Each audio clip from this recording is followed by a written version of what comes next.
Hey, ladies and gentlemen, welcome to another episode of The Flank. I'm joined by the human turret, the world champion himself, one of the best ARs to ever do it. Give it up for Sam LaRue, a.k.a. Octane.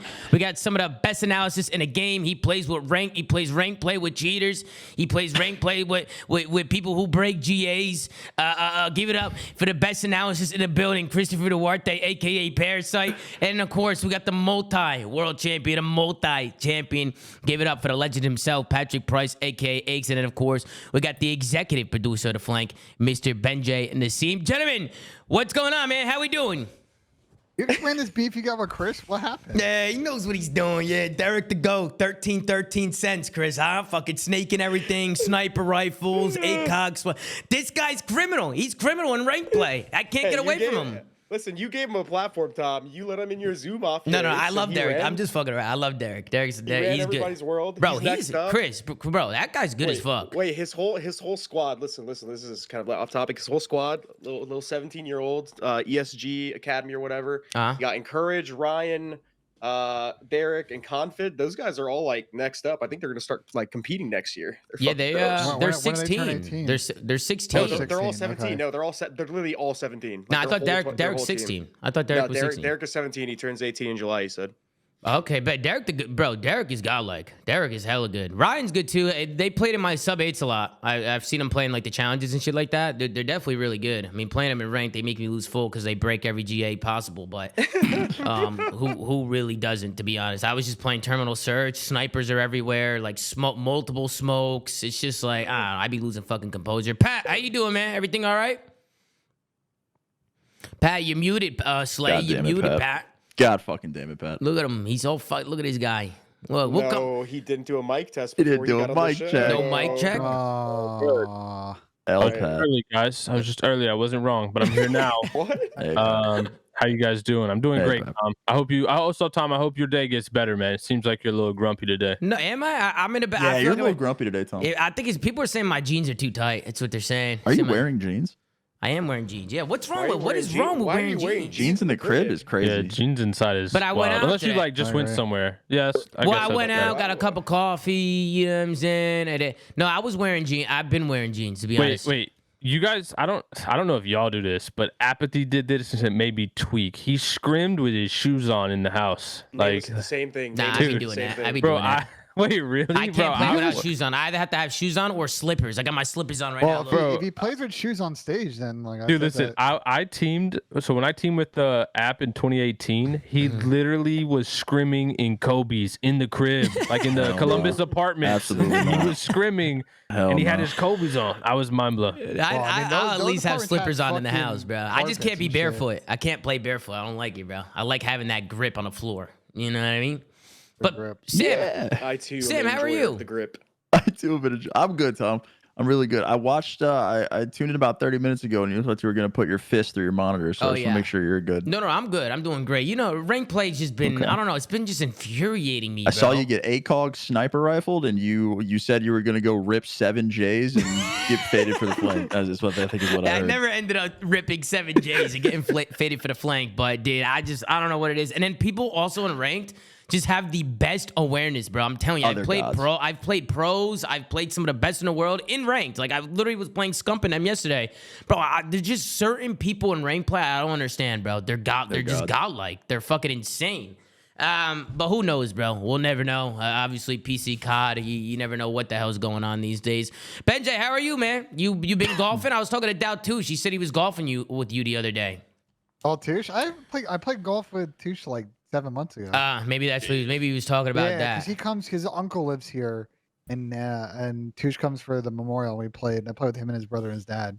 I'll play with them again when they come in the tournament again. But actually, I'm playing golf tomorrow with Nameless and Rich. Oh, nice. Rich, that's phenomenal. How you doing, Ben? You doing good? Our friend and Micro Center Rich. Doing good. Yeah. I mean, I lost full this morning because Tottenham drew away, and I wasn't very happy about that. Yeah, well, Tottenham shit. There's a big Lakers next game tonight. The Knicks are the hottest team in the NBA, but missing a few players, so LeBron might tuck us in tonight. We'll see.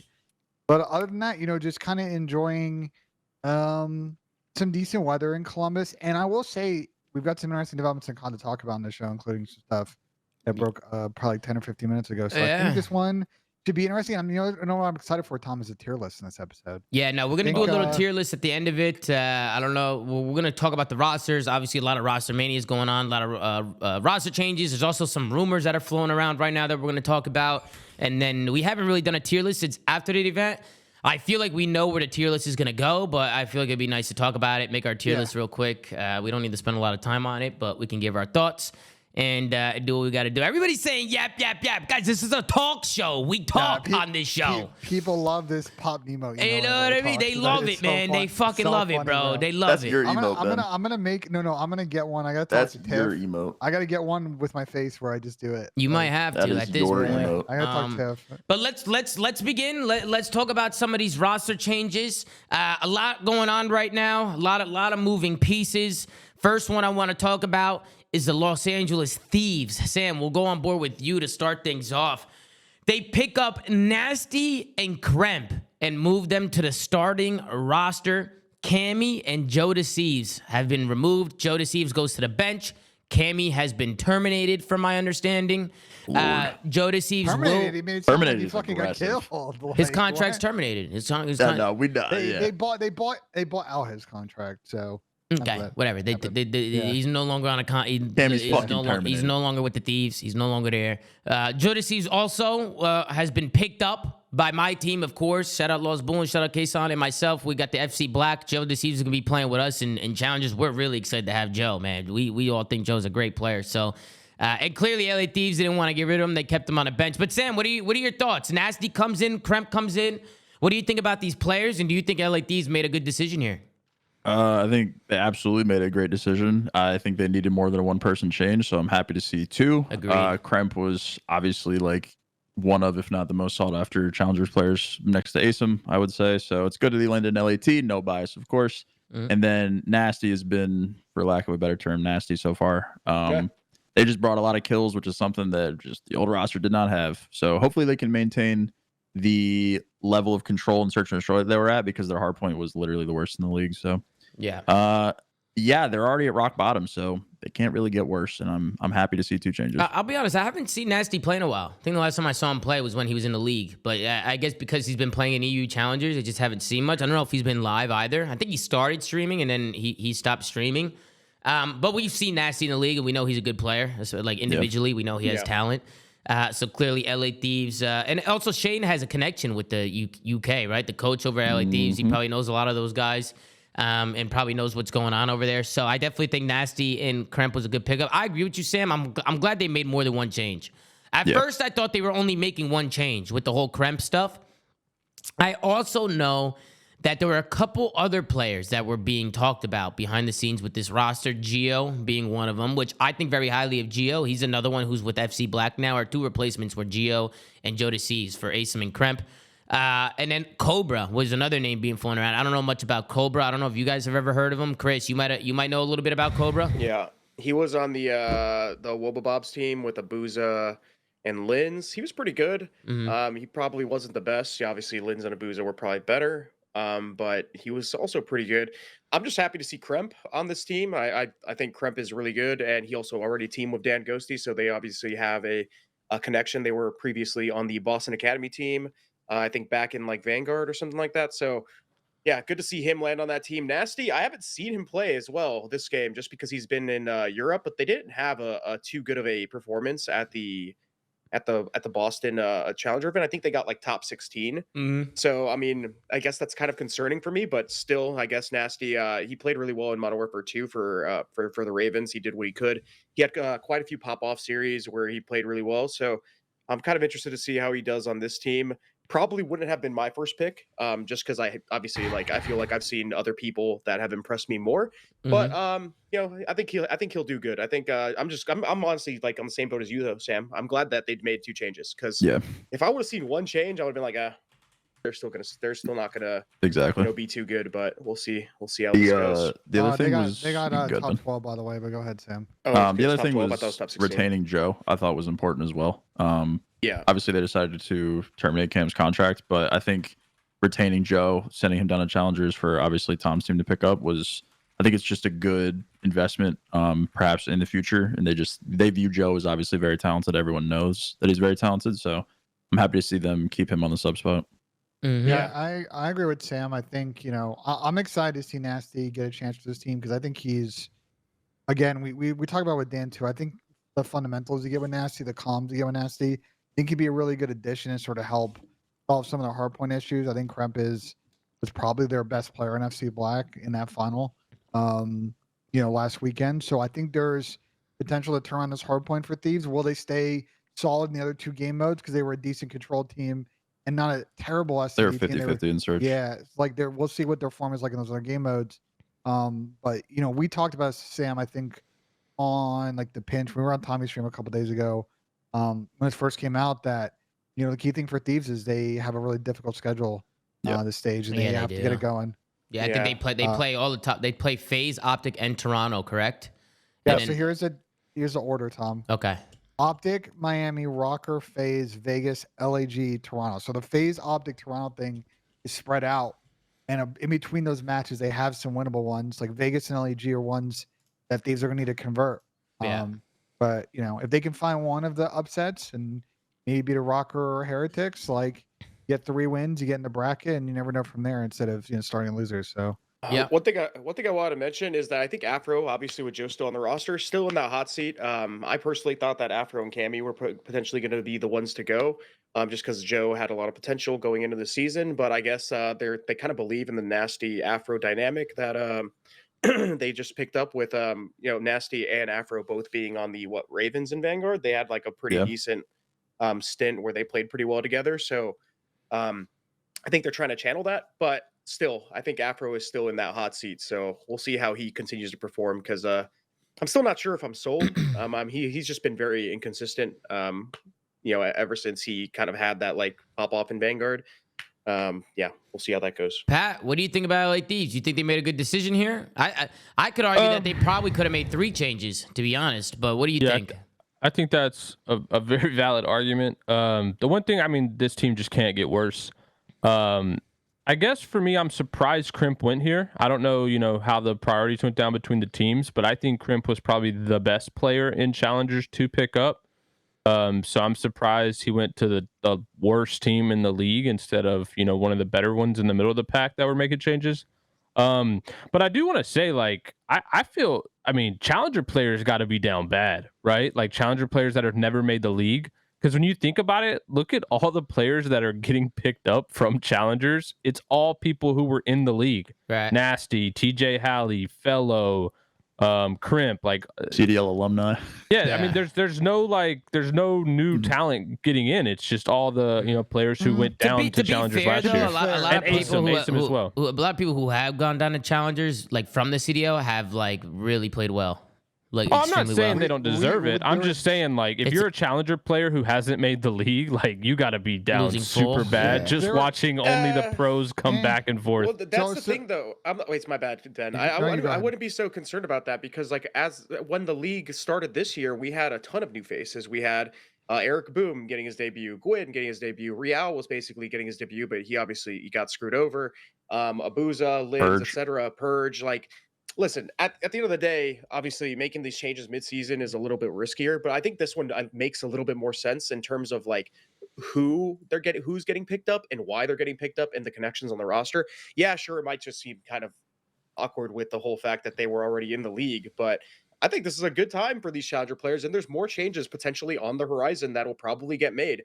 And like for players like I think ZooMaa already discussed, the Geo, and even others that are already at the top of the Challenger ladder, I think this is like a really good time because I think teams are finally starting to realize how many changes they need to make and the lack of personnel that needs to be recycled nowadays, and they're actually kind of testing the waters with new talent. So I think this is actually a pretty good spot now for some of these Challenger players to really feel motivated and potentially be able to get picked up. And the last thing I want to add why is, though? Like, what do you mean why? Because right now, because all the roster change just happened. Like all the teams are going to make the changes now. Like there'll be a couple teams that maybe make them in the future, but like this is every year this is the brunt of the changes. Like the first roster period is the most changes that occur because you're going to also get to a point where later in the season the teams who want to make the changes are the bottom 4 and they're irrelevant anyway because they can't make champs. So it's like. Yeah, I mean, if you're trying to make champs and stuff, I see it. But if you're trying to just get in the league, like it's different. If you're trying to actually like put your name out. Why?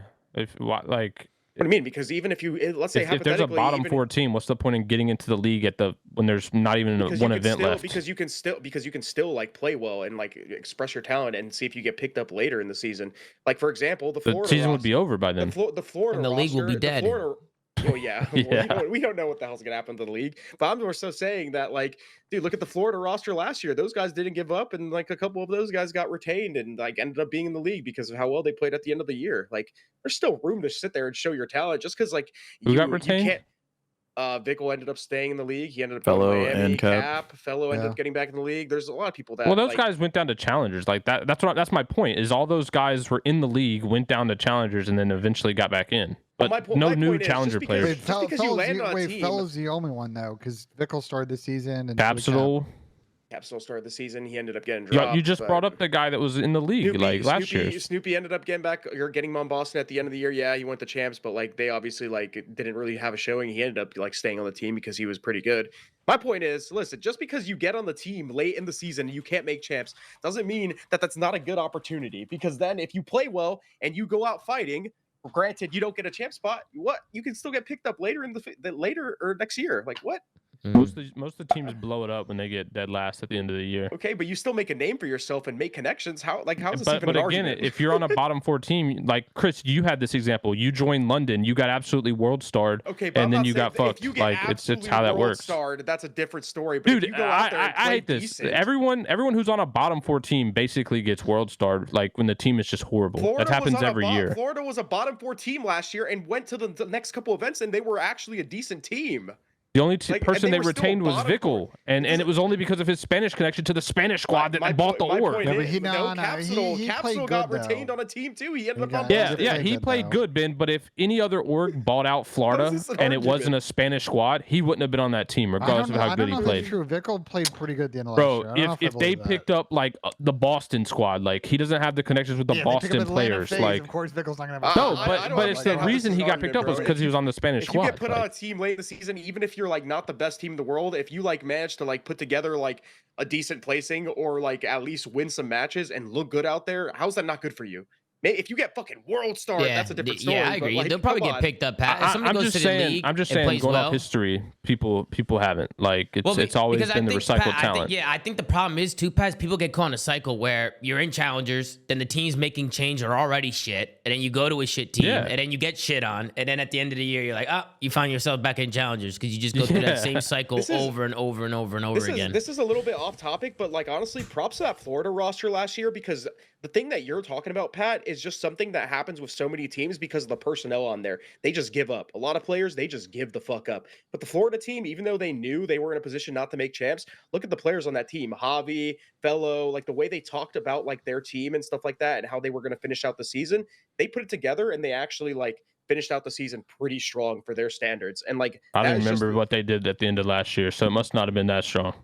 Did they got top 6 of the last event. We gassed top 6 at one event. Okay, I forgot we do different things. I mean, top 6 for a team that's bottom 4 and couldn't win a fucking series on land. Rocker just got top 4. Like they started the league 0-5. Like events happen. There's bracket cheese. It's just not that impressive. I'm sorry, it's not. Let's bring Sam in this conversation because you were obviously scrimmed them. Like at the end of the year last year, going into like. Bro, we're talking about Florida last year. We have so much shit to talk about. Why are we talking about the Florida Mutineers from last year? That was Chris, bro. That was Chris. That was his example. We got so much shit to talk about tonight. Why are we talking about this? Listen, fucking Pat's the one that brought I know, we're going on a tangent about the fucking Florida Mutineers placing at Major 4, bro. I don't care. Was that Challenger players got to be down bad because no new Challenger players are getting picked up. That's what I said. Listen, the other context, though, to be fair, Pat, very simple, is that the players that have gotten picked up, which yes, a lot of them were former CDL players. Those teams have also been the best teams in either NA or EU Challengers so far this year. That being said, guys like Geo and Lunars who haven't gotten a shot in the league are like in the next tier, and I think some of them are probably going to make it in this next major split because they were on, say, the LA Thieves shortlist when they were looking at changes. So. I mean, that doesn't surprise me though that all the CDL players that went down to challengers were the best teams. Like, the fellows team is really good. But that's expected. Like that's my point. That's what I'm saying.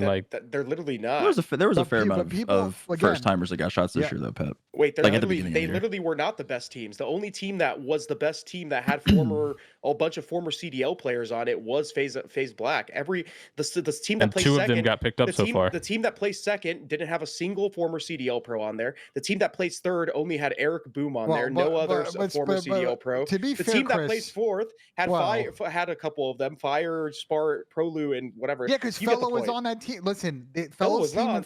Fellow was on that team. He was on with Fire. No, he wasn't. Which team he was? Oh, he was on. Fellow was on the team with Dave Patty and fucking Illey. And their team did not place well at the event, but they were placed. They were probably. They replaced them. They replaced Fellow on the Cups. They replaced Fellow. They replaced Fellow with Temp, and they didn't place that well. Like, bro, Chris, I feel like you're coping, bro. I said only recycled CDL players are getting back into the league. That is a fact. It's true. It's what's happening. It's misleading because you're missing the. It's not misleading. Context. That's what's happening. All right. Well, listen, guys.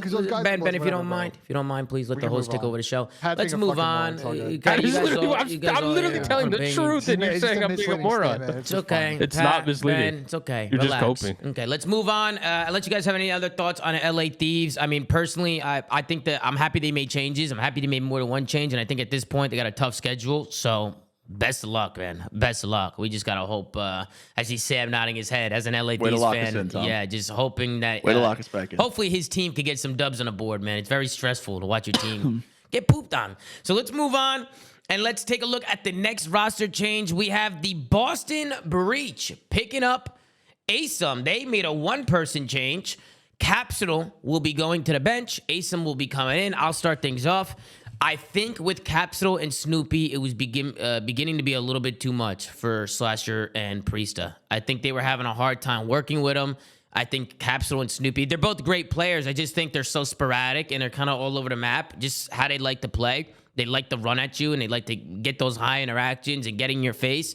And I think they were having a hard time getting on the same page. And I think Slasher and P-Dog maybe wanted to make a change there with the sub duo. I don't think Boston was ever going to get rid of Snoopy. That's obviously their young guy, their rookie. That's their new guy. I think they want to give him more of a chance to get in there and play. But I think Asim's a good pickup for them. Asim, he's been in and out of the league. He's been on a lot of different teams. I'm not going to sit here and say he's been on the best teams. I feel like some of his teams in the past haven't really been too good. I think it's a good opportunity for him because I think this team is pretty good, especially compared to some of the rosters he's been on. And he earned it. You know, Asim's been playing challengers. You know, he turned his stream on every day. He played challengers. And, I mean, you guys could tell me if I'm being biased, but I felt like he dominated challengers. Him, Kremp, the FC Black guys, I feel like they were dominating. So they got their opportunity now to get back in there. And now he's with the Boston Breach, and he's got a good team. They all have a good work ethic there. I think they're going to have a good culture. And I'm excited for him to get this opportunity and let it sing. And hopefully he can make something out of it. I mean, we'll go from the bottom to the top. Pat, we'll start with you. I mean, do you like the pickup from Boston? Do you think they should have done more? Or do you like the one-person change here? I like the one-person change to start out with. I expected Asim to get picked up into the league. I did not expect him to join Boston. For me, I could have saw him joining either Seattle or LAT. Joining Boston is a bit strange. I really thought this team was going to target Crimp, right? Like that history. I feel like the playstyles would be similar though. Like the problem that they got rid of would be a problem that they would be adding. Yeah, but I think Crimp is much better than Capsule personally. I don't know about you guys, but the skill isn't as important. More so like just how they would play together. Kremp has that super aggressive play style where he's in your face all the, like he loves to run at you and try. Yeah. You kind of live by that or die by it, right? Like it's kind of. I think they would be like making a change for another similar player on the roster in Boston. By the way, you got to remember that. I mean, Pat, I just thought that Asim and Kremp were maybe going to stick together, like some of the FC Black guys go to a team together. Doubled up on LAT. Yeah, I was kind of. Yeah, I didn't really understand why they broke up. I would have liked to see a team just make multiple changes and just pick up some of the guys from FC Black and then just call it a day. But yeah, I think with Kremp, I agree. I think his play style on Boston, they kind of would have just changed the same thing. But go ahead, Pat. Just cut you off. Yeah, I mean, for me, the only concern here is like, if Asim has a bad map which I mean, like he plays well for the most part, but he does have bad maps time to time. And then, but it's like you also have that factor with Priesta. And then so far from what I've seen from Snoopy, like he's not been the superstar slayer I think this team wanted him to be. Like he's not been bad, but he's been inconsistent as well. So yeah, I'm just worried for this Boston squad to see if they, still have these inconsistency struggles. Like this team should not rely on Austin dropping a 1.5 and still losing a series. But like what happens when he doesn't drop a 1.5? Like for me right now, that's the one concern I have with this Boston team is the ability to get kills. Maybe they play the right way, and I think their S&D will obviously be strong, but I don't know. We'll just have to see. I mean, we'll keep going up. Chris, what are your thoughts on the Boston change? What do you think?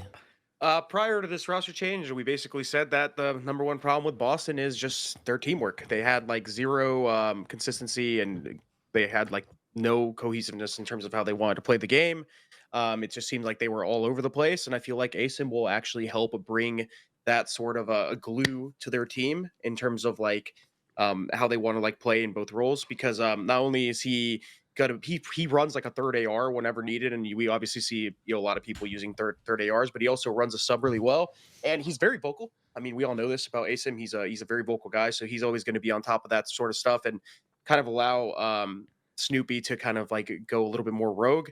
If you like listen to a lot of the Boston comms prior to their roster change, obviously, it was just more so just like calling out where players were, and it was very hard for them to get on the same page and kind of like create a game plan mid-game whenever like breaking hills and stuff like that, where I feel like Asim will actually help kind of like lead that frontline charge in terms of like micromanaging a little bit of like when and where plays are made, as he usually does. So I think this is a W change. Obviously, we'll see how it pans out, but I'm really hoping this works out for them, because I like the team on paper in terms of the roles and like the play styles that all the players have. Yeah, I mean, there's a lot of great teams in the league. I mean, I hope they do well too, but it's not going to be easy, especially with some of these rosters. Sam, what do you think, man? You like the change here or what? Yeah, I think Boston was actually the place that I would have liked to see Asim end up. I didn't agree with them splitting up. I think I asked the question, I don't know when the episode was, but I said like, should FaZe Black try to retain a duo somewhere? So it's a little not disappointing, but I would have liked to see them try to stick together. Obviously that doesn't always pan out, but I like Asim in Boston. I think the roles make perfect sense. I think he's going to bring a lot of game knowledge because the challenger players are super ahead right now when it comes to the CDL players. That's going to help a lot. I also think teaming with Austin in the past, I think they work well together. They won that fucking Unreal event. And they just needed a level of like, to Pat's point, consistency, which was like they were really good against the good teams and really bad against the bad teams. So I think Asim brings just a good mid-level headedness to that roster that they really didn't have prior. And to Chris's point, I think he unlocks Snoopy. Because before both subs were trying to go rogue, and now you have Asim, who, like I said, is a little bit more even keeled. Yeah, especially on an AR heavy game. It's weird having two rogue subs on a game like this. Like if it was more sub heavy, I feel like Boston would have found better results with a sub duo like that. But it's just not going to work in this game, especially how it's being played right now. Ben, what do you think, man? Boston Breach. What are your thoughts? I mean, I like the change. I think the interesting thing to see what Boston is, for me, where they were getting in trouble with this team when they were playing up to the opponents, they weren't able to really close out in the S&Ds. And I think it was just like executional thing. They would get bloods and they'd blow the situationals, right? 4-on-3s, 3-on-4s.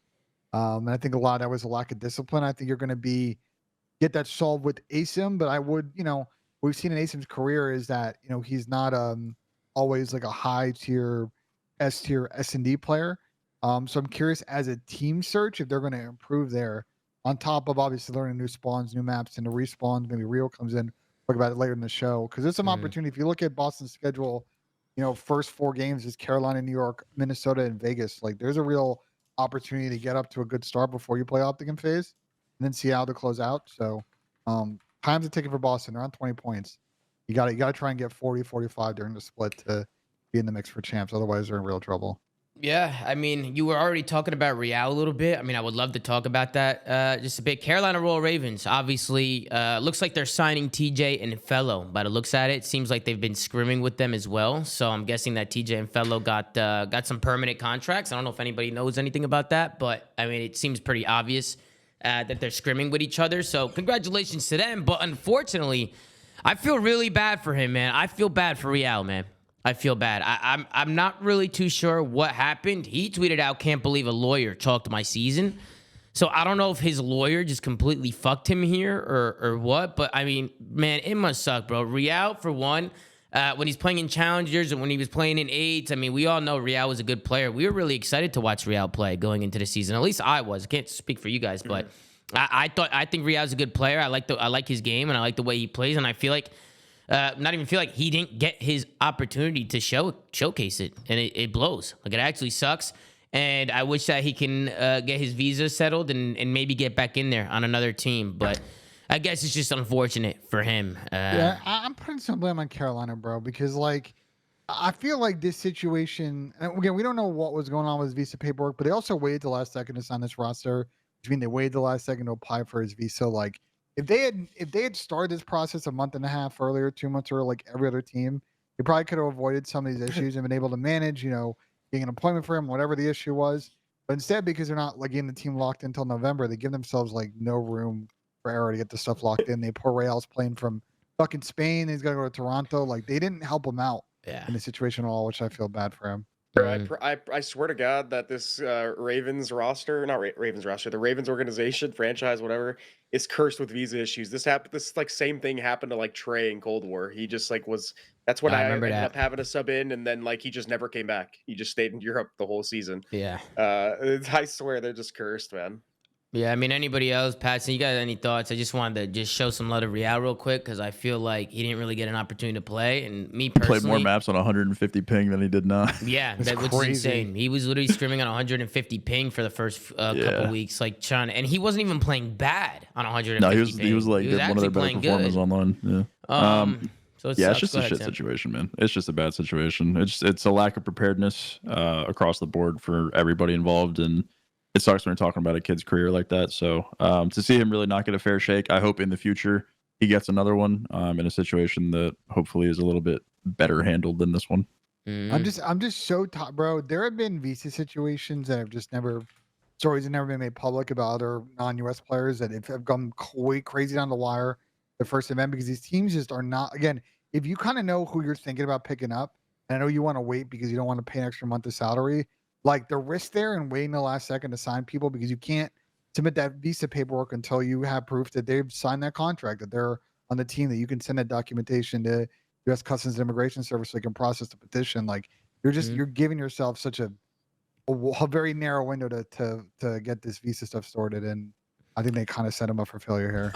Just to go back to Boston a little bit, what do you think's next for Capsule? What do you think's next for him? I mean, back to Challengers, try and grind his way back up. Do you think any other team on any of the franchise teams are going to pick him up? Do you think anybody's going to snag him? I mean, what do you guys think about that? Or do you think he's done? I think that he probably, I know he tweeted out a couple days ago that he's looking for a Challengers team. I don't know what team he's been screwing with, unless someone in chat knows. Wait, ReeaL? No, Sorry. Cap. Capsule. Yeah, you're good. I was blowing my nose. Because ReeaL was scrimming with some EU players today, but I didn't know who Cap was scrimming with today. Now, I just don't know if you guys had any opinions on that, if maybe you think you could see him getting on another team. I mean, I see some people in the chat saying maybe Seattle. We're going to get to Seattle. Obviously, there's been some rumors going on there. I'd hate that change for Seattle. That sounds like a chaotic team. Hulk, Capsule. It's the same problem that Boston had. Yeah.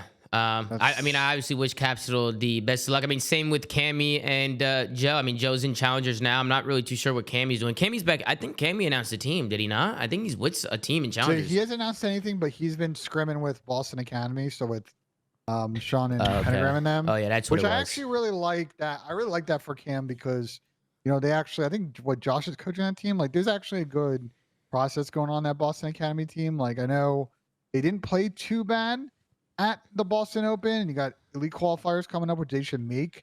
So, like, there's some upside with teaming that squad. Cam goes in, fries. Again, we don't know what happens to the Boston roster long term. Maybe he gets a Boston subcontract. Maybe that's his next shot. But I kind of like that squad for Cam. Yeah. We'll see what's going on. Pat, what the heck did you just put in the chat? What's wrong with you, Pat? But let's move on. Another roster change in the books. This is one that the executive producer Benjay missed on his notes. The Miami Heretics coming in hot. EriKBooM coming into the roster for JurNii. Now, I will say JurNii did not have the best event. I will say that. He definitely struggled. I think, like, I think like the last 6 series, he went negative in like 4 of them. I don't know. I forgot the actual He had a stat. 0.7 in 5 of 9 played series. Okay, yeah. So Not he's ideal. just really been Pretty good. struggling. And yeah, I'll be honest with you. I didn't expect the change with Miami, but now that they made the change and looking back on it, it makes sense. It makes sense to me. And I can't say I hate it because I think Miami, they've had moments in stage 1 where they were showing, some promises, but obviously at the event it fell short for them and they weren't able to perform how they wanted to. So I don't think the change is bad. I'm excited to see EriKBooM. I've heard EriKBooM. I mean, I've been watching EriKBooM and Challengers compete against FC Black because me personally going into the Major 1, FC Black and EriKBooM's team were the 2 best teams in Challengers, in my opinion. I thought they were the top 2 teams, and EriKBooM was playing really well. So I think Miami sees a lot in him. I think they want to give him an opportunity. And EriKBooM's going to be coming in to the Miami Heretics and letting it sing. Ben, what do you think will go down? Well, what do you think about Miami Heretics making a change? I like it, personally. Yeah, I like the move. I think Eric, it seemed like going in, when we were talking about the Miami team in the summer, we're not really sure who's going to be the one sitting out because they signed 5 guys. Seemed like Eric was in, then Juan was in, now they're back to Eric. So it's kind of where they were starting in the offseason. And I think listen, for Miami, I think we saw a lot of good stuff. We saw a lot of bad stuff in this split. It really just kind of seems like a day-to-day team. So maybe they can find more consistency with Eric. Because they've seen when the team is on, when the teamwork is good, like they can take down some real squads. Squads. Are you fucking This guy can't talk. Quality. Toronto and FaZe, I don't know You're if they're good, gonna beat Ben. You're them, good. but I mean they've shown they can beat Optic, for example. So I think there's top 4 potential, or an event placing this Miami team. So let's see what they do with Eric. Yeah, Sam, what are your thoughts? Do you like the change? Yeah, this was a roster before the season started, and then like they made a change like 2 weeks in or something like that. I don't know the backstory of that, but it's just another situation where I'm happy that teams are being proactive and understanding the situation that they're in early season to not fall behind all of the changes. So Miami had a terrible event. They're a day-to-day team, and they made a necessary change. So I'm tipping that more than anything. Yeah. Chris, what are your thoughts, man? I like the change. Eric and Metals already played Challengers together last year. I think they got like second at Challenger Champs, or I think it was the second. I think it might have been second. But they placed really well throughout that entire year. So they already have some chemistry. I'm not sure why they changed prior to the CDL starting. I'm actually kind of like curious. I might even go ask and see if I could get some information there. But if they tell me and if it's stream safe, I'll tell you guys. Originally he was on a roster, right? Yeah, he was. Yeah, that is weird. That's a good question. I don't know why they did that, but go ahead. Yeah, no, he's a really good player. I like watching him play, and I've played like some mates and stuff with him, and he's solid. So I'm excited to see how he plays in the league against some of the other top tier teams. Yeah, I mean, Pat, what do you think? Miami, they were looking promising for a second, top 4 for a little bit there, and then they kind of fell short. I feel like, and I feel like now they're kind of in like that top 6 range now. What do you think, Pat? Where's your head at? So. I think this team finessed us early on with that strength of schedule, and then got World Starred, and then had like a brief good weekend, and then got World Starred. I think JurNii was underperforming, so this is the right move, but I have officially sold all of my Miami Heretics stock, Tom. No, the Vamos Bucks are gone, Pat? All of it. Are gone. And not to say that I don't think EriKBooM is solid and he'll be good, but I think this team has peaked. And I don't see them surprising us anymore. I think they'll have like a good weekend here and there. But I think overall it's just going to be what would be like a surprising placing for you? Like 6. That'd be surprising if they got top 6? Yeah, it's 6. I don't think they get top 4 ever. Yeah, we'll see. I feel like they'll be one of those teams, Pat, where like one event or like they'll perform 1 or 2 events, but like I don't know if I'll see them consistently just like competing with the top teams. It's hard to say, man. It really is. I definitely think EriKBooM, after hearing the stat that Sam said, I mean, EriKBooM's been playing really well. If EriKBooM comes in and plays his game and does well, I could definitely see them elevating and getting better. So we're just going to have to wait and see. What's their schedule looking like? Anybody know what Miami's schedule's looking like the next couple weeks? Well, sorry, we have another weekend off next week. Sorry, we had a 6-month off season and then a 1-month break when we got back to the league. I got it if you want it, Tom. And now we have another 2-week break. So, we had 3 full weeks League is killing it. Miami play Ultra FaZe first 2. Vegas, LAT, New York, Carolina, Rocker. Okay, so definitely not starting off easily. That's for sure. But Play Toronto FaZe and New York. Okay, That's a so best case 4-3, worst case like probably not worst case obviously, but realistic case like 2-5, 3-4. Yeah. I mean, we'll see what happens. Obviously, we'll be tuning into Miami Heretics after the change and seeing how they do there. Unless anybody has any final thoughts before we move on to the next team. Any thoughts, guys? Any thoughts on Miami? Nope. All right. This one, I think, shocked everybody. It definitely shocked me. Let's switch on over. We got the Seattle Surge making a change. Rumor on the block is Illey is going to be the one getting benched. Now, I'll be honest. I heard this behind the scenes a couple days ago, and I was shocked. I don't understand it. I thought Illey was like their best player. He definitely seemed like their best player after the event coming out of it. I just don't know where their head is at. Maybe they're having a hard time working with him. Maybe there's something else going on. I really don't know. I can't speak on it. Chris is like making like a weird face over there. I don't know, Chris. Why don't we start things off with you? Why the face, Chris? Why the face? It's got to be something that's not game related. Like, it just only makes sense. I see what everybody's saying. It's so hard for me to actually say that without knowing. I don't want to put that narrative out there. Yeah, I don't want to be a dick. We don't want to be a dick. We don't want to make up shit. But, like, come on. The guy was, like, winning them maps, winning them series. He was the reason why they were even competitive a lot of the time. Like, he was going off. We know what this guy does in Search and Destroy. He even had respawn performances. So it's got to be something else. So you think he was off the wazoo? Again. You think he was off the fucking wazoo? It could be something else. Listen, unless they want to come out and say something. That's the only thing that makes sense. Because Tom, you don't fuck with Seattle? There's no way it's game related because this guy was their best player. I don't fuck with Seattle, Pat. I love Seattle. You don't follow him, Tom. You don't follow him. Oh, I don't follow anybody. Oh, okay. Yeah, except for like Atlanta FaZe. Okay, I respect it. If there's like sometimes Miami Heretics is in the chat or the New York Subliners are in the chat. Like I follow organizations that interact with us. You know what I mean? That are vibing with us. You know, but Seattle, I don't know. I've never talked to anybody from Seattle's camp. I would love to, but I've never. So the context here on this tweet, I think we've all heard similar to the same intel. I haven't heard like ex players coming in for Ender. So this is what's weird about the situation because like. It seems like they're definitely exploring a change.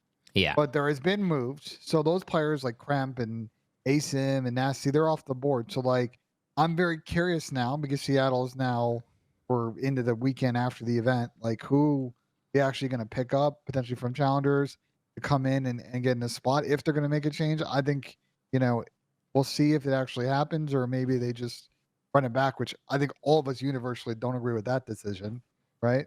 We think they should make a change, correct? Who? Yes.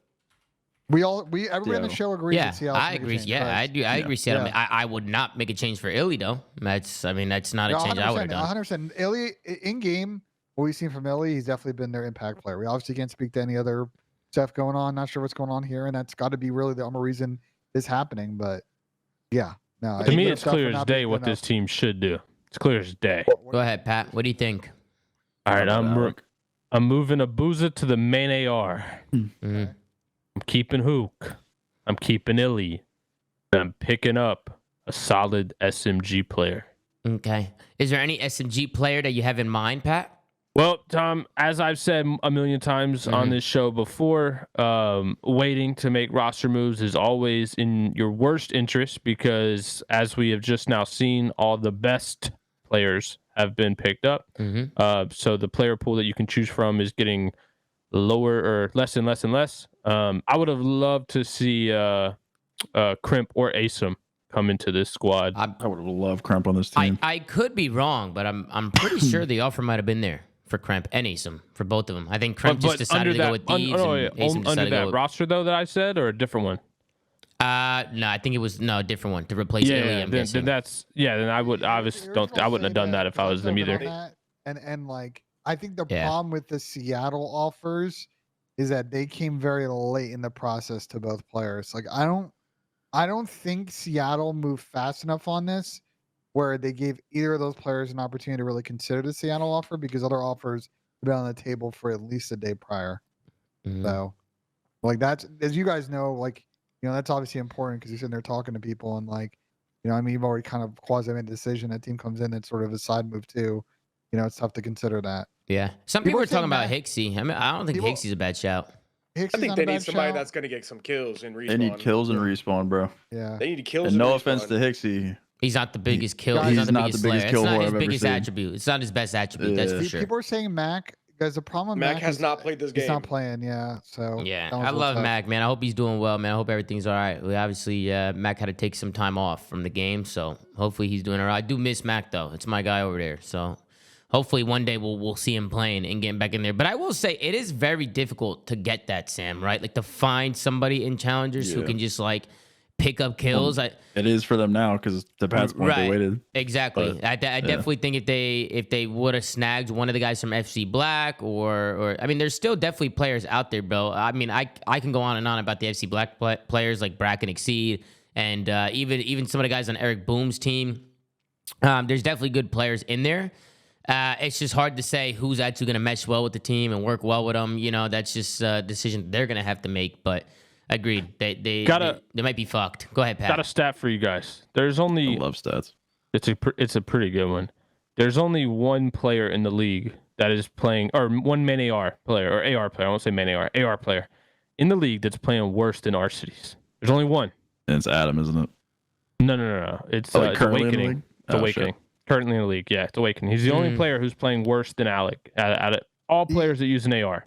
The issue with the Alec thing is I agree individually Alec's got to play better, but like I'm back and watched some VOD this week and like the other problem with the Seattle team is their communication is fucking terrible.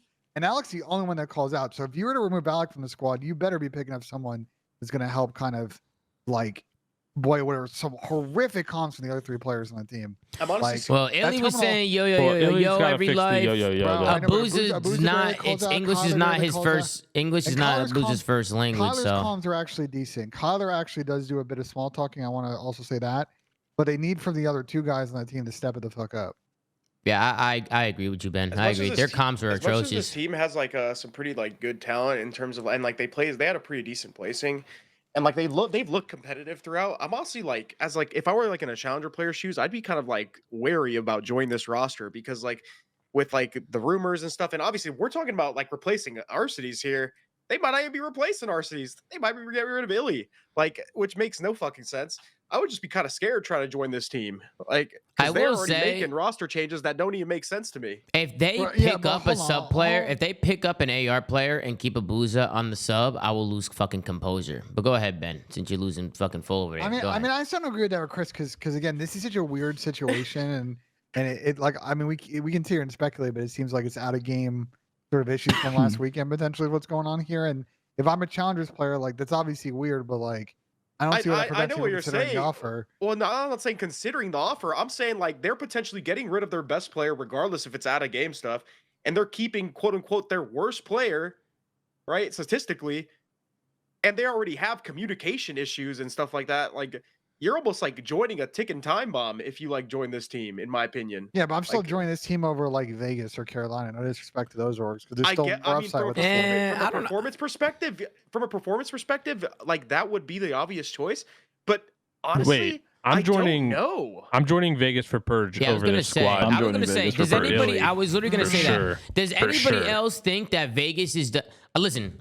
I think Dylan Attach has been playing great. I think Nero has been showing life. Attach have been they've been good. Call of Duty they've players. been great. Sandy's fine too. I feel like they're one or two changes away from being great. They've also lost in the worst ways. They haven't been getting like world starred. The only problem with Vegas is I look at the roster. I think it's a 2-player change to go on there to fix the 2 issues they have, which is their S&D fell off a fucking cliff after the first 2 weeks of the season. And they can't win fucking controls. Like, yeah, but Ben, you're a standy hater, though. Oh my God. The reality stage 2 might be the easiest stage I've ever seen. Yeah, no, it's crazy. It actually reality is you're not going to join a squad for a squad's best player and then keep the 2 most optimal roles on the squad, which is Abuza on a sub and Alex still on the team as a main, when you could join for Vegas's worst player and infinitely improve them and get an easy stage 2. Like, you join Vegas for sure. No, the only thing with like joining Vegas is you join an org where the long-term upside, if you get on a good team, is just not there like it is another org. There's Fuck no the org. long-term Fuck the upside org. for There's any no, teams. Yeah, this Yeah. shit's over, bro. That's not true at all. There's no long-term upside for any of these squads, bro. Let's be honest. That's Let's be honest, Bro, if you because go to the Vegas- only long-term upside teams there's I don't 4 care. long-term upside squads in the Bro. league, and it's FaZe, New York, Ultra, and Optic. You act Everyone like else, bro, there's bro, no you act like long-term Boston- upside. Bro, you act like you act like Rocker's gonna get out of COD, Boston's gonna get out of COD, Toronto's No gonna get out of COD. I don't know about that. long-term upside. Bro, for I'm- anyone that's except not those true teams. at all. Though every other team will be in Rostermania hell for the rest of time while those 4 squads Bro, are listen, a thing. I'm gonna keep it. I'm gonna keep Facts. it 100% here. If they get rid of Illey out of game, in game, whatever the fuck their issue is, they are fucking cooked. This guy was winning them maps, winning them series. Yeah, you know he this was. guy. You know this guy brings so much to their S&D. I don't believe this team will get better no matter who they replace Illey with. So if you join this team over a team like Vegas, you are fried. Where if Wait, you're a hold good- on.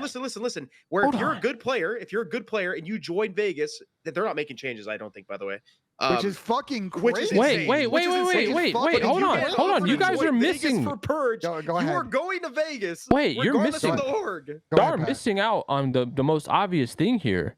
Illey should be happy with this. Illey should be wanting to get dropped. Illey then goes to Vegas to replace Purge. Now you got a squad. Purge is a sub. I mean, Purge is their, like, sub I don't player, care. though. I mean, This Inter game's would 3 help ARs. No, he's not. No, he's not. No, Purge is an This AR. game is Purge 3 to AR. 4 ARs. Like, I don't care what the fuck he bad. runs. He's not bad for sure. Yeah, Inter you're would good fix their though. search Purge is an history. I AR. don't. Listen, I'll be honest. I don't think Vegas is changing based on what I have heard. I don't think Which they're makes changing. no Yeah, they're fucking not. sense, bro. How do you look at the bro? I just don't know how you sit there in that fucking camp. I don't know if they're delusional. I don't know what's going on there. But the way they played during that stage, bro, they had so many winnable series and they got reverse swept because they couldn't win controls and they couldn't win game 5s. Like, you're really thinking, yes, to Sam's point, here's your schedule: Major 2, LAG, Miami, Toronto, Boston, LA Thieves, Seattle, Carolina. There's a bunch of teams that made changes in there, but you're avoiding New York, avoiding FaZe, you're avoiding Optics. So that's a W. Like, maybe they're looking at and they're like, maybe we can rebound as a squad. You know, coaching staff's maybe just trying to double down on the decisions in the offseason because they have an easy schedule. But like, I just don't see how the team's gonna keep up with the slaying of other teams. Bro, I'm Some gonna keep it teams a on buck, bro. honeymoons, like, I don't know. I'm see gonna it. throw Vegas the oop here. Listen, as much as I think Purge was great in Modern Warfare 2, he played well. Congratulations on champs. He's not been playing good this game. He's been playing very inconsistent. If you don't pick up fucking Geo right now, you are fucking Who's the fried. coach of Vegas? Sam Phoenix. Wait, Phoenix. let me Bro, wait. Hold on. You That just motherfucker said. don't make no roster Wait, changes. wait. Hold on. You just said he hasn't been like made you zero made it sound like changes. he's played average. No, Purge he has has been playing the good. worst He has been KD in playing the good. league. He's He's not been playing good, negative that's why I said. 116. The closest player is negative 70. Damn. He has the least damage, the least kills, the Damn. least accuracy. Every stat Damn. that you could read across the board, he's in the least Bro, if they section for don't- his squad. Bro, if this team He has does a not pick up- 0.8 as an AR. Bro, if I'm it- sorry, I lied earlier. The only player worse than Alec in the league is Purge and Awakening. I read over Bro, Purge. if this team doesn't It's pick up, clear as day. if this team doesn't pick up someone like a Geo or like, I think another shout out here is Big Head. Like, you guys probably Oh don't know Big my Head God. or but Who? if you don't pick Big Head, Nah, Big Head's good. Big Head's good. Yeah, he's good. I'm Big Head's saying, good. I know the type of player that Geo is, and like Big Head are. They just like they're very aggressive ARs, and that would mesh well with like. Imagine attachments, joining the league play and your style. name is Big Head. Nah, That that's guy's gotta insane. rebrand. That's Lunars, Gotta insane. rebrand. Lunars, Immediate Lunars, rebrand. hold on. Lunars is another one. If you don't pick up one of those players right now as an AR player, you are fucking insanely baked. Like, bro, I actually, Damn. if I saw, I think Geo on this team Oh, would man. be so good, bro. Yo, Geo on this Tom. team would Yo, be can good. you Tom, stop imagine- poaching imagine- FC Black players? Damn, bro, I gotta keep Bro, making I'm new telling you squads. now. I'm telling you now. If they picked up Geo, this team gets way better. Yo, imagine you want to go on a late night food run. You got to text your Brag- teammate, "Hey, brag- Big Big Head, Head. want to get some food?" Nah, it's Hey, over we with. doing No, it's big over head. with. Better hope your Bracket's girl good. don't see Nah, that. sorry. They're good, but they're along the slower end. I don't think they would mesh well with attach. I think they're good too. Listen, bro, I'm not gonna give a fucking shout out to everyone. I'm gonna give whoever I think would be better on this team. I just think Vegas, if they're going to make no changes, like they're sitting in the bottom of the standings right now, it better work out because they may be sitting after Major 2, then their last place placing and being like, or they got top 8, sorry, at Major 1. They're going to be like, 2 back-to-back top 8s. Now we're down 50 points for the 8th spot. And we probably should have made a change 5 weeks ago, but oh well. Yeah. I mean, I guess I'll ask you guys, who won Rostermania after Major 1? Who won the first Rostermania? If you had to pick one team that you think elevated the most from it, who do you think? Well, Sam, we'll start with Probably you. LA. Oh, LA2. We'll go LAT, Ben, Pat, LAT. LAT. Well, so we don't know what Seattle and Vegas are doing. I actually really like the EriKBooM for Miami. If that makes Miami consistent, I actually think Miami might have made a good rotation with their roster right now. I know they didn't pick up a player, rotate a player in, but that might have been the super right move on their end. I think Boston won Rostermania so far because You think it's Asim. Boston? I think Asim just matches that team like really well, and as long as he plays pretty good, they should be elevated quite well. Like they need consistency against bottom teams. Like they were already good against like good teams, but like against the bottom teams, I think Asim will actually like just help them like keep their heads leveled and just like fry the bottom teams. Yeah, I would say Boston, or I would probably say Thieves too. I like that Thieves made more than one change. I like that they made multiple changes and they're really I think switching they're it the up. team that we'll see like the most improvement because of where they started prior to the change. Yeah, I also thought some people are saying 31-8. Yeah, that is a really good record from Toronto Ultra. I mean, 31-8 is insane. But yeah, I think with me, I would have liked it if Thieves just changed out 3. I just keep Dan and just do a whole wipe and just keep 3 and then get a whole new 3 set of guys. But I don't know. I think the 2 changes will help them a lot, and I agree, Sam. I think that's going to be like the biggest difference because they make the most changes. So LA Thieves should have became the Kremp guys instead of the Gwyn guys. no, that's crazy. Good old bro. Krem guys. The Kremp guys. Keep it crimping. Yeah, and speaking of Gwyn, I mean, Carolina's staying together, right? I haven't heard anything there. I mean, they've been scrimming. Speaking of scrimming, I think that's where we should move topics. Rio, some new maps are coming into the rotation. One of them being Rio, which a lot of people have really been gassing up. I mean, I've played it a little bit. I saw Carolina scrimming it against a Challengers team yesterday or 2 days ago. And it looks great. I mean, the map looks nice. It plays good. I feel like the spawn's good. It's a good size. There's not a lot of lanes. It's kind of like a 3-lane map with a few cuts here in the middle. Like there's definitely, but for the most part, seems like it's a pretty good map. I played it a little bit in 8s. I enjoyed it. I mean, I've enjoyed a lot of maps, even Greece, but I mean, we could talk about that a little bit. But what do you guys think about Rio? I've seen some pro teams playing it. I heard it's being tried. From my understanding, a lot of people like it. What do you guys think about it? I haven't really played it too much, but just watching it, and when I spawned in, played a couple pubs on it when it first came out, it looked like it was good. I think the hills were in good spots, and the spawn seemed pretty straightforward. It didn't really feel like there was any fugays in terms of like where people would spawn. But yeah, I'm glad that they're actually trying new maps. I was kind of worried, right, that we weren't going to get to any like replacement maps. I think the map that people are saying is going to go is Terminal, which I'm not surprised. Because that map, as long as terrible. The hill changes were W, but the spawns on the Spawns map are are just unplayable. so ass. Yeah. I mean, What about everywhere. Terminal's done. What about That the map's new getting ones removed. though? The No, new the new ones ones are are worse. worse. The new ones are the worst The version. The new terminal needs to be The worst version of Terminal. We need to blow it Wait. up, spam in the chat. That map Wait, needs no, to be no, I blown didn't up. mean the immediately. new. I meant the season 2 ones that they teased. Well, those aren't out yet. Wait, so. the Yeah, only but one, do you think they'd be able to make that change in time? Is what I'm saying. Like, I think at least minimap wise, I obviously like I said, we haven't spawned on Blow the that map, map but up, minimap bro. wise, Vista looks like a good one. If you pull up the TAC map for Vista, Yeah, that Yeah, map pull it up. also looks like it's a good one. Vista looks good. Bro, if we can get if we get 2 new maps that are both good for like respawns, and even like if we get another search map in there, I'm actually going to be quite happy with the map pool, because personally, I think at least for Hardpoint, we need to get rid of Invasion and Terminal. Like Invasion is probably the second one to go. Maybe some people would argue Subbase. I know a lot of people haven't played a lot of Subbase yet, but that's one that a lot of people are like, oh, I don't know, we like Subbase. And then for Control, I think we need to get rid of Invasion Control. It's just too defensive heavy.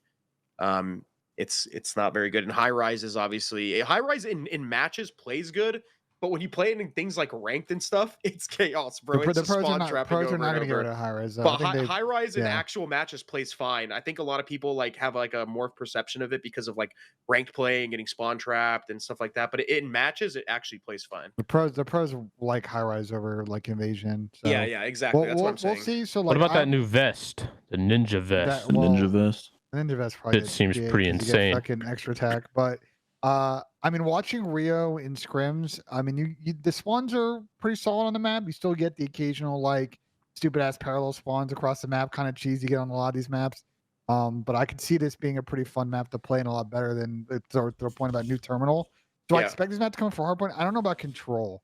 I haven't Control actually is talked about good. teams if they played it or not. I got inside sources on the Control They're stuff. saying It's it's good? actually it's a good map. Bro, look at this. with Look at this W. mini Big map for fucking W. Vista. Tell me this Mini map doesn't looks look like good. a good map. It Like, does. that looks like a solid map. Good Looks like three-lane map Seaside. Plays well. with some cuts in the middle. Like there's some classic Call of Duty right here. I like it. Yeah, no, Yeah. this looks good. It kind of has a ReeaL vibe to it. It looks like ReeaL almost, like the colors and shit. Like the color scheme. Yeah, It it's feels a a bit, color well, scheme. it feels a bit like South America, right? It looks like it's on top of some mountain. Oh in no, yeah, Vista. it looks like it's somewhere in the tropics. I don't know where the hell they are, but Like it's Skybox, but yeah. What about what do you? Oh, go ahead, Ben. That's my I was gonna say, vacation house, Tom. So here's the issue: is yeah. I think I'd be very curious if they won't be able to get these maps in until Major 3 because I assume they want to push an update to rank play. But that's a good question. We should check in on like These maps are not going to be played until Major 3. There's no world where they're barely testing Rio as it is. There's no way they're going to add in this map when it's not even out yet. Yeah. It's going to come out comes mid-major, out- mid-qualifier, it and comes there's no way in hell those players are going to do no. that. This map comes out in Like 5 3 days. 3 days? Is Next it on week, the yeah. 6th? Or 4 I days. don't think Comes the out on the players are 7th. going to want to do 4 that. days. It's on the 7th be in this honest. case.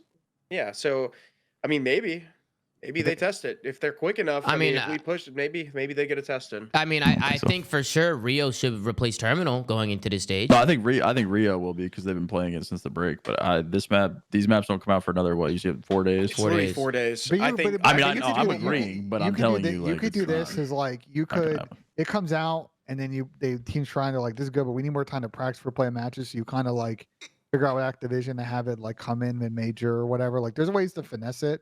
The map is dropping next week, so they have time to play it theoretically before this next. I mean, cycle. ReeaL needs to replace Terminal. Terminal is terrible. That map is unplayable right now. it's You really literally fucking just bad. spawn on top of people, and you're spawning right next to people. The spawns are all over the place. There's a lot of random just spawns that make no sense. I mean, the map is literally all over the place. The hills are fucking trash. At Terminal, they're just gonna have to blow it up. Sam, I want to talk to you. I saw I was doing a Reddit read this morning, and I saw that you were talking to JP, and you were explaining how having more than 6 maps in a rotation kind of fucks up the veto process. Maybe you can just go a little bit and explain that a little bit on how having 6 maps fucks up the vetoes. Yeah, I was Or getting more cooked than for 6 this. maps. It was my point was more that there's no point of having a 6-map pool if there are maps in the currents pool that are just bad. There's no point of just adding Rio because we want more maps and more teams to be good at more maps. If there's bad maps in the pool, we shouldn't just add more to it. We should take away the dog shit map. Right. There's no point of doing that. I mean, I agree Like- with getting rid of dog shit maps and just adding good maps. So in. people were cooking me because I said that it's hard to be good at 6 maps, which when you're the best teams in the world, obviously fucking skill gap, get good at all the maps. But like there's going to be situations where we've seen throughout, obviously this year and every year prior, there's going to be auto vetoes and a 6-map pool just fucks everything. So there's no point of having terrible viewing experience and playing experience maps in the pool if we can just get rid of it. There's no point. Yeah, I understand because I mean, at minimum we need 5, and the reason you want 5 for respawns is because when you do the vetoes and team bans, and 1 map is left over, so you got to have a deep map pool to be able to play those remaining 3 maps. Yes, you could do 6, but I agree with Sam. There's some obvious removals that are just bad rank play. They're bad in matches. Let's get them out if we have a good map coming in. Go ahead, Pat.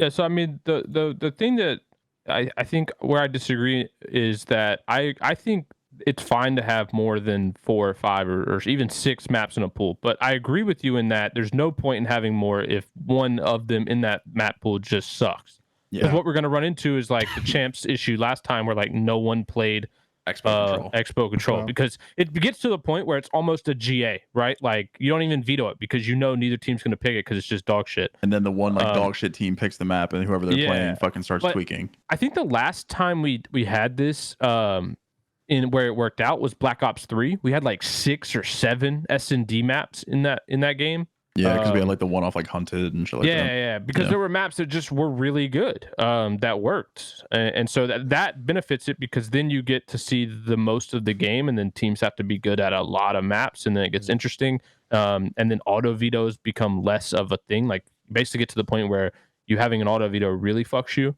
So yeah, I would like to see more maps, but yeah, it's relying on the maps actually being solid. Yeah, the other game I could think of was AW at the end. There were 6 hardplay maps, like 6 search maps. They added a bunch. Yeah. And again, it worked because those maps were all pretty good, like the maps that got in, other than I think fucking. I y'all disagree were not with a fan that of snow Skyrise. map that got in there. Drift. Drift, with the Drift fucking was avalanche. terrible. That Round map was four I got terrible. highlights on that map. How I that got got in. highlights. I just couldn't see anything on Drift. I And, couldn't bro, see and it. I also thought Parliament Uplink was horrible, bro. Yeah, that for map was some terrible, reason too. we I played fucking that. loved that map. I don't know how that got in. I though. love that map. That was a Like, big from AR a- map. Yeah, but bro, from like a pure competitive standpoint, that was like the most pubby map that we had ever had. And then they're just Yeah. like, it's in the rotation. Like, what?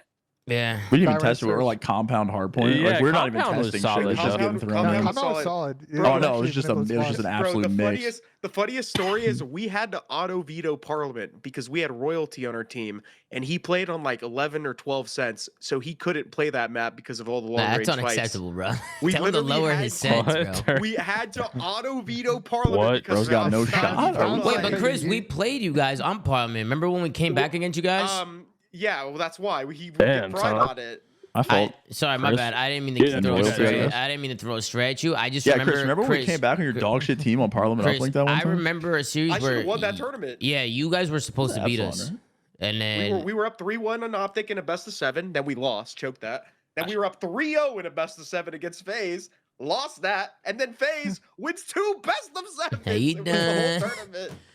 yes, sir. Some talking Oh my about. god. All right. Well, unless anybody has anything else to say, listen. Some people were telling me to talk about Greece. I kind of gave up on it. I don't think That's pros just like chalk. it. Yeah, it's true. I don't think pros like ship it. is I don't think sailed. people like it. I mean, I think people just think it's too many cuts and too many little crevices and stuff like that. Water. I just don't think people want to play it. People don't like the map.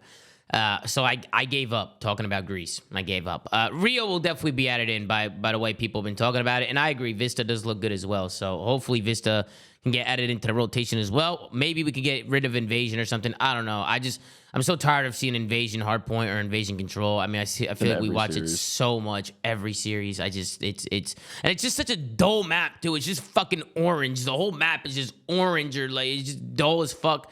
I don't know. We need some color. We need something different. I would like to see some maps that aren't so AR dependent as well. I want to see 2 ARs, 2 subs. Like that's what I want to see in a map. Well, And there is 2 ARs, 2 subs. When I was watching Rio scrims for some teams, I was seeing a lot of 2-2s on there because there's a lot of playability with sub in the I'm middle seeing of the map. triple. I'm seeing like triple 35 bombs on Rio 'cause you can- scoreboards. You can run around W. with a sub on P2. Yeah, W. no, I Like, agree. I agree. Bro, Inside, there's honestly, a lot of like a flexibility. lot of people are kind of worried. Like even looking at that Vista like image, people are like, "Oh, is the map potentially too small?" I'm like, I don't care. I don't care if the map is too small. I'm tired of playing these ground war maps. Like I'm trying to get in the mix. Like Yeah. we need to see these teams fight each other. The fact that people are literally dropping 20, it's like, yo, you're going off. You just dropped 20. You It's went 20 and fucking 15. Fucking crazy. banger map, bro. Oh my god, 20 bomb, positive 5. Like, nah, I'm done. We need- I think Rio's we need some guaranteed because fucking teams are 30 like bombs. teams are going over callouts for it, and you don't go over callouts for maps that aren't going to be added for the most part. So I think that Rio's going to be in for at least one game mode. I would have to imagine. yeah, we'll see what happens there. I want to move on. Another conversation that we haven't talked about yet is Doug Censor Martin, man. Doug announced his retirement this week. He says he's no longer playing in challengers. He's got a lot of other things that are on his plate right now. One of them is, breaking the world record, the most pull-ups, I think, in 24 hours or something like that.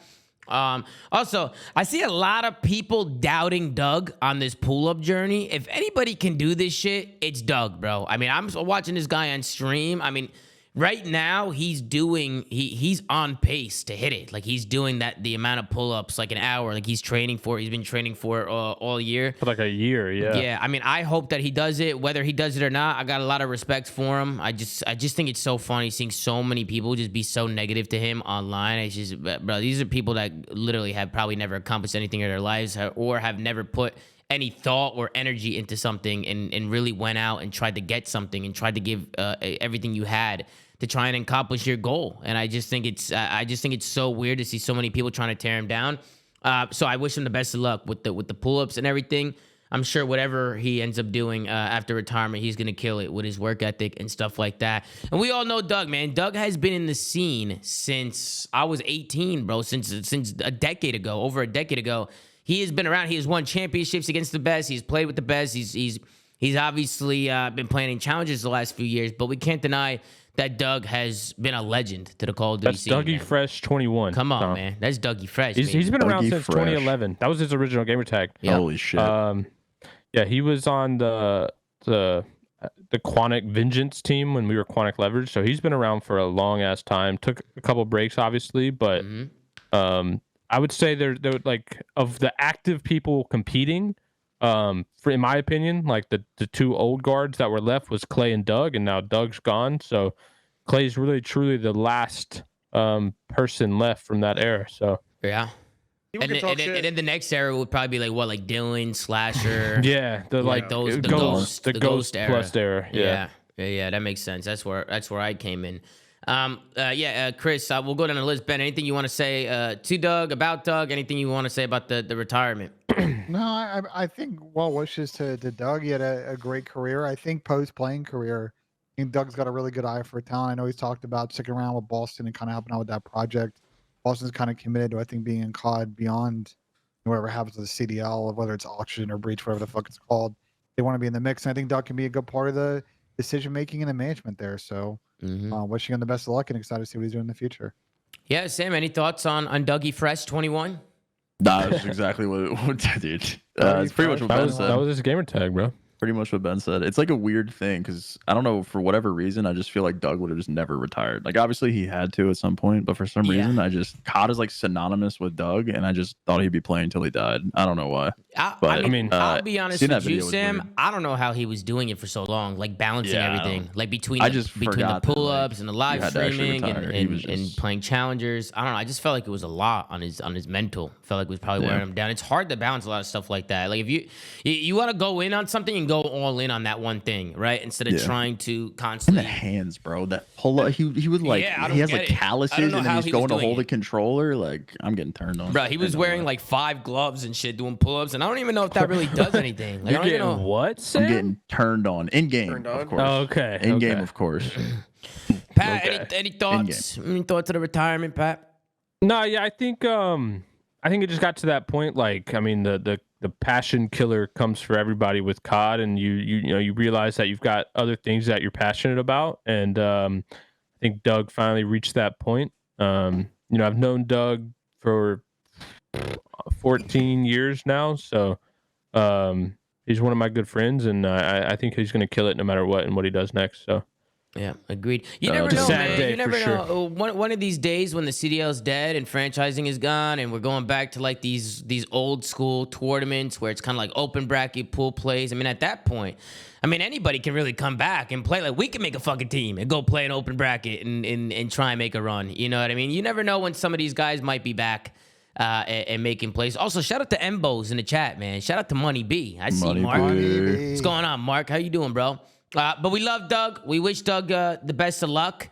And you never know. Maybe some of these people retiring might be back one day. Yeah, or they might be playing another stuff, Tom. You never know. Yeah, X-Defiant coming in 2027. 2027? Wow. Yeah, that's crazy. 2027 is I was thinking 2024. But I didn't get to say my piece, but I just want to show some love to Doug, man. I teamed with him quite a couple times throughout my years. Had some tournament wins, but he's probably one of the most hardworking people like in the Call of Duty scene. And despite all the shit that he would get from the community about his performances and stuff like that, he never let it get to him. He was always upbeat, like an amazing teammate, and he was probably one of, if not the most selfless player I've ever played with.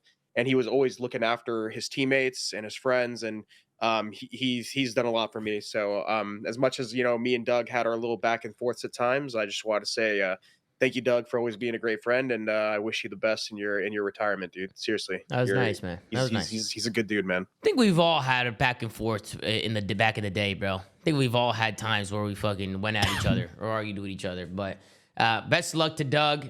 And yeah, man, I'm excited to see what he does next, man. I'm really excited for it. So best of luck. Everybody show Doug some love. Get a wug spam in the chat.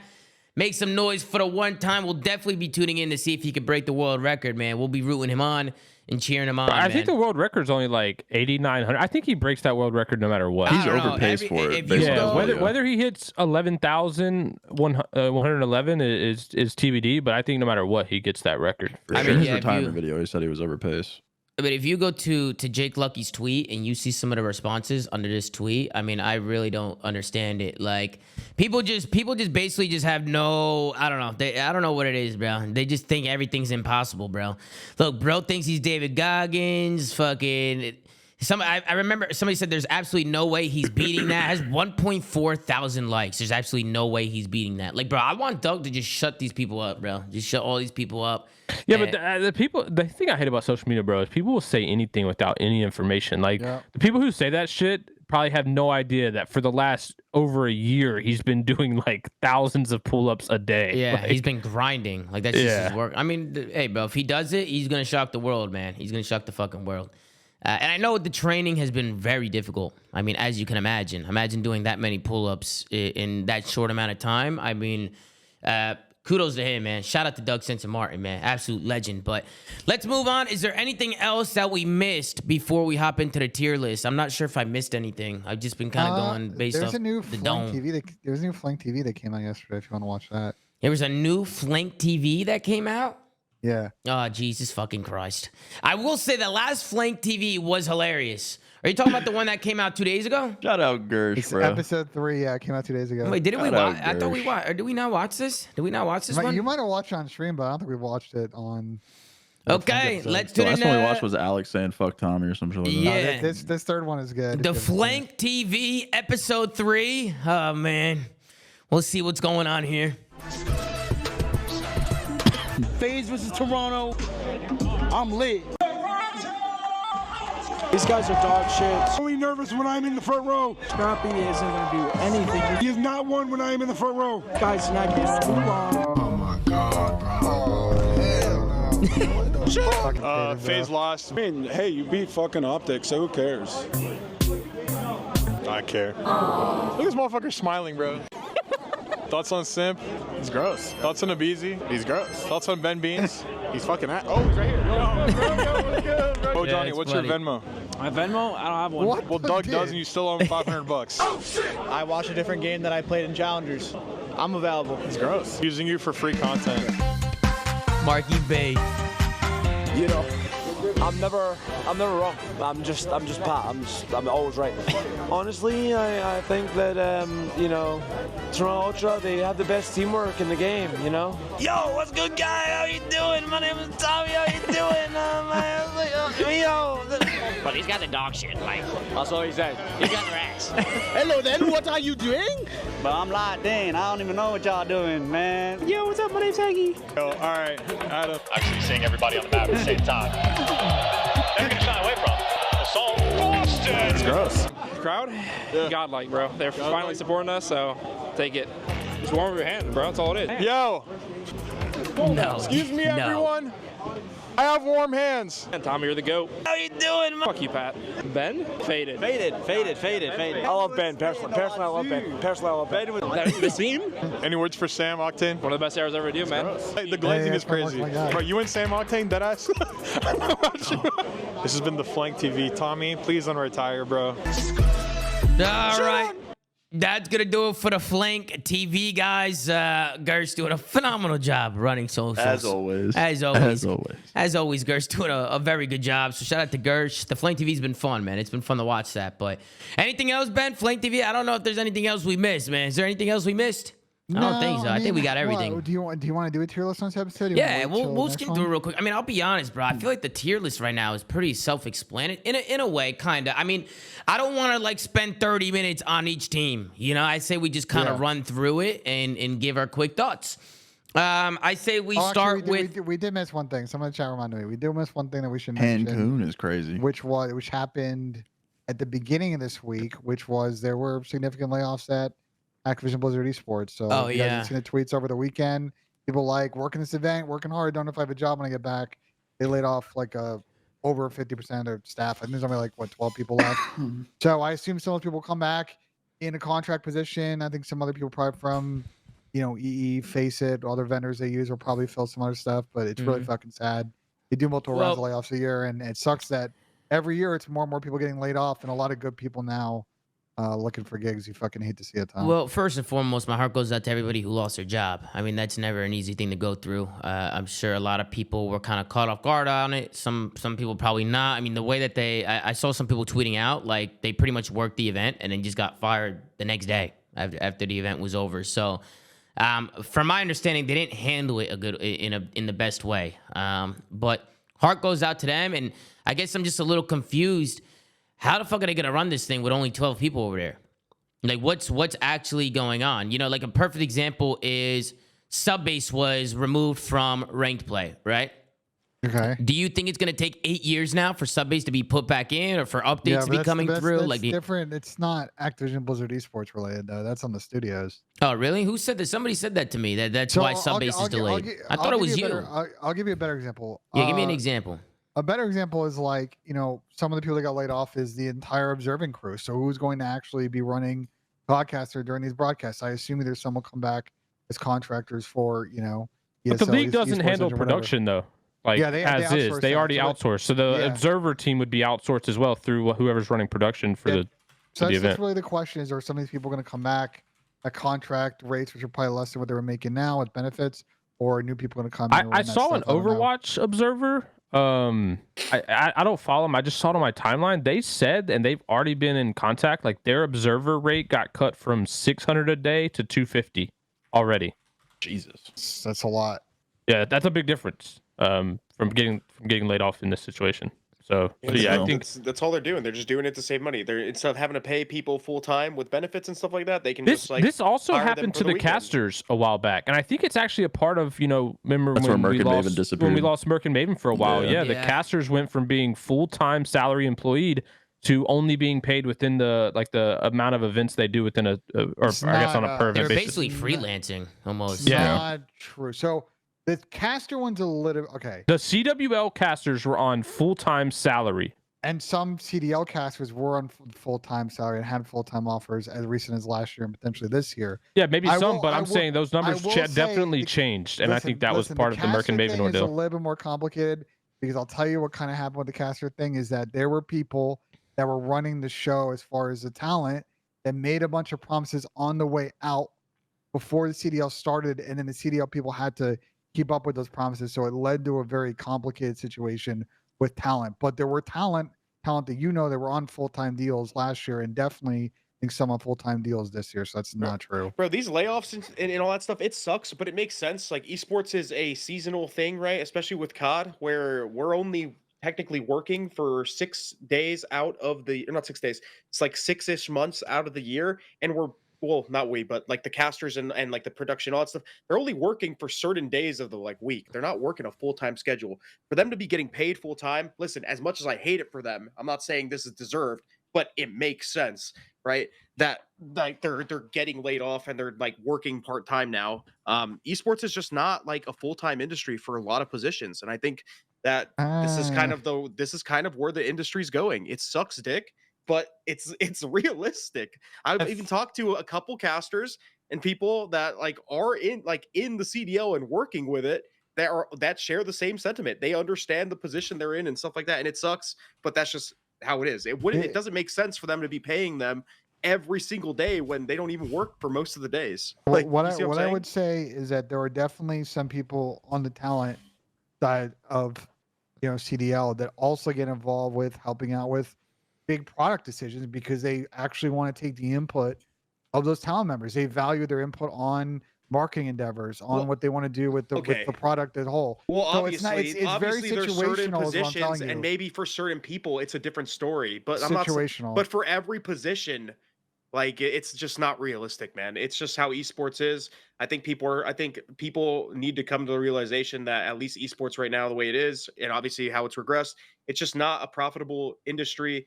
And for a lot of people to expect full-time positions, it's just not there, bro. It sucks, but it's just how it is. That's reality. And it's reality. I don't necessarily agree. I saw a tweet at all. Wait, but why? For over a decade, esports was purely a passion project. That's what it was. People had their full-time jobs and grinded the fuck out of it on the side. Like that, this was the, you know, people say like, you know, you have the 9 to 5 and then the 5 to 9. Like this, so to speak, was that, you know, after work, outside of work, passion project where people just grinded and you didn't make a lot of money. There wasn't a lot of money involved. And then in the last, I want to say like 2018, 2019, 2020, 2021, when there was a lot of VC money involved, like things changed to where there was a lot of full-time roles hired in esports that necessarily were, well, for one, that absolutely was never there prior. And I think we're getting into that situation where, again, we've had this debate a million times. esports in its current landscape is not a profitable business for 99% of people. I mean, I think we're just seeing the obvious outcome the of that situation. Have to realign, but there are critical roles. We're not talking about critical roles. We're talking about talent. Like a couple roles on each we're talking about department. Yeah, but this started talking about talent. Talent is not a full-time role. It's like in most situations, yes, it's mostly you're working shows, and that's how it is. I would say when it comes to esports jobs, look, at the end of the day, and you hit up Brendan nail, when the VC money was there, when billionaires were willing to spend on their orgs, some of these orgs that did not or could not support that growth had insane headcounts of staff that were unsustainable even at that market rate. Just fucking shit. They fucking free flushed VC the money cash with no fucking. They fucking flushed the money down the cheap. toilet, bro. And it went. Some people benefited from it. Some people didn't. It's the same way that like franchising benefited certain players and it didn't benefit certain other players. I just don't agree with the assessment that esports is not a full-time job is fucking insane. Because I know people that work at esports orgs that literally work 7 days a week. Okay, not for everyone, bro. Like obviously there's positions, there's certain places where you could make that a full-time job. Yeah, but you were making it like it was like a Hundo P claim, and I'm saying, but you're the example. Like talent and shit. Yeah, the example you're giving, Ben, is way different. You're talking about like basically project managers running esport divisions. That's not what we're referencing. Like that's still a part of a company. I think the point is, like, I think it was Jacob Wolf who had this tweet. It was like esports is no longer like a real industry. It's a marketing arm for gaming. And that's what it was for a long time. And then obviously in the last, few years, it had that push to with a lot of VC money to try and make it like a real thing where it's self-sustaining.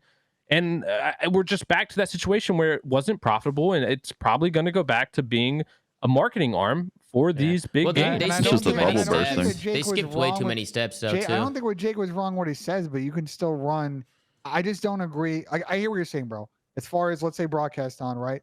In most situations, it's going to be, you're going to be working shows. You look at, scenes that don't necessarily have a league structure, like Warzone, for example. I know those casters are basically working off of what shows can get week to week. They don't got these long-term, talent deals straight with the publisher or something like that.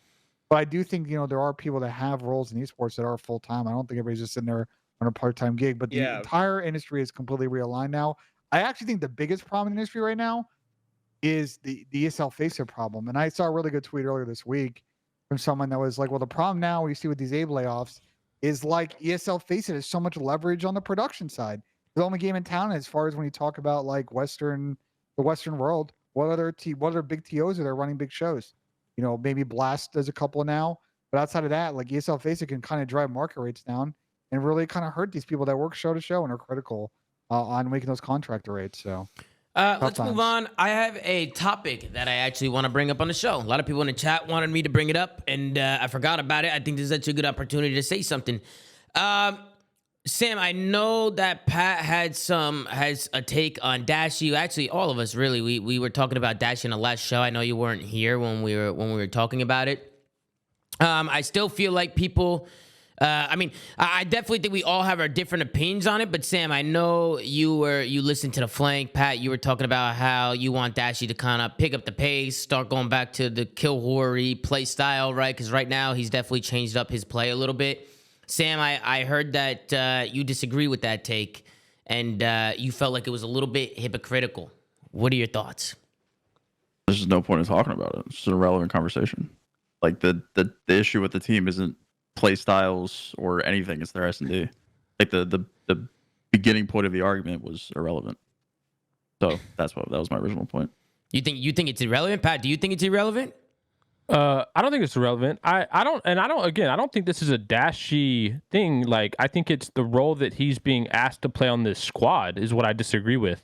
I think I heard a clip from JP saying they wanted him to play this way so they could to win. That was the intent.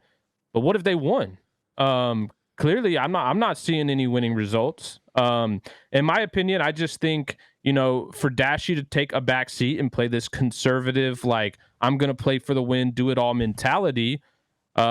He's too talented, in my opinion, to do that. I think this squad would be better served with someone else taking on that role.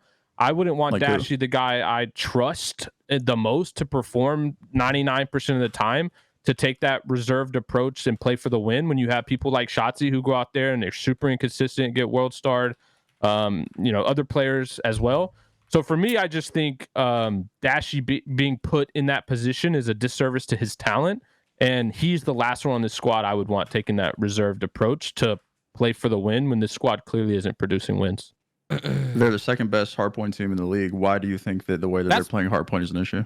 Well, I mean, we can say that based on one event, but like, I mean, based on 5 qualifier matches and the event, right? But we saw online, like they come out and got world starred like by Miami. Who was the other team they lost to that weekend?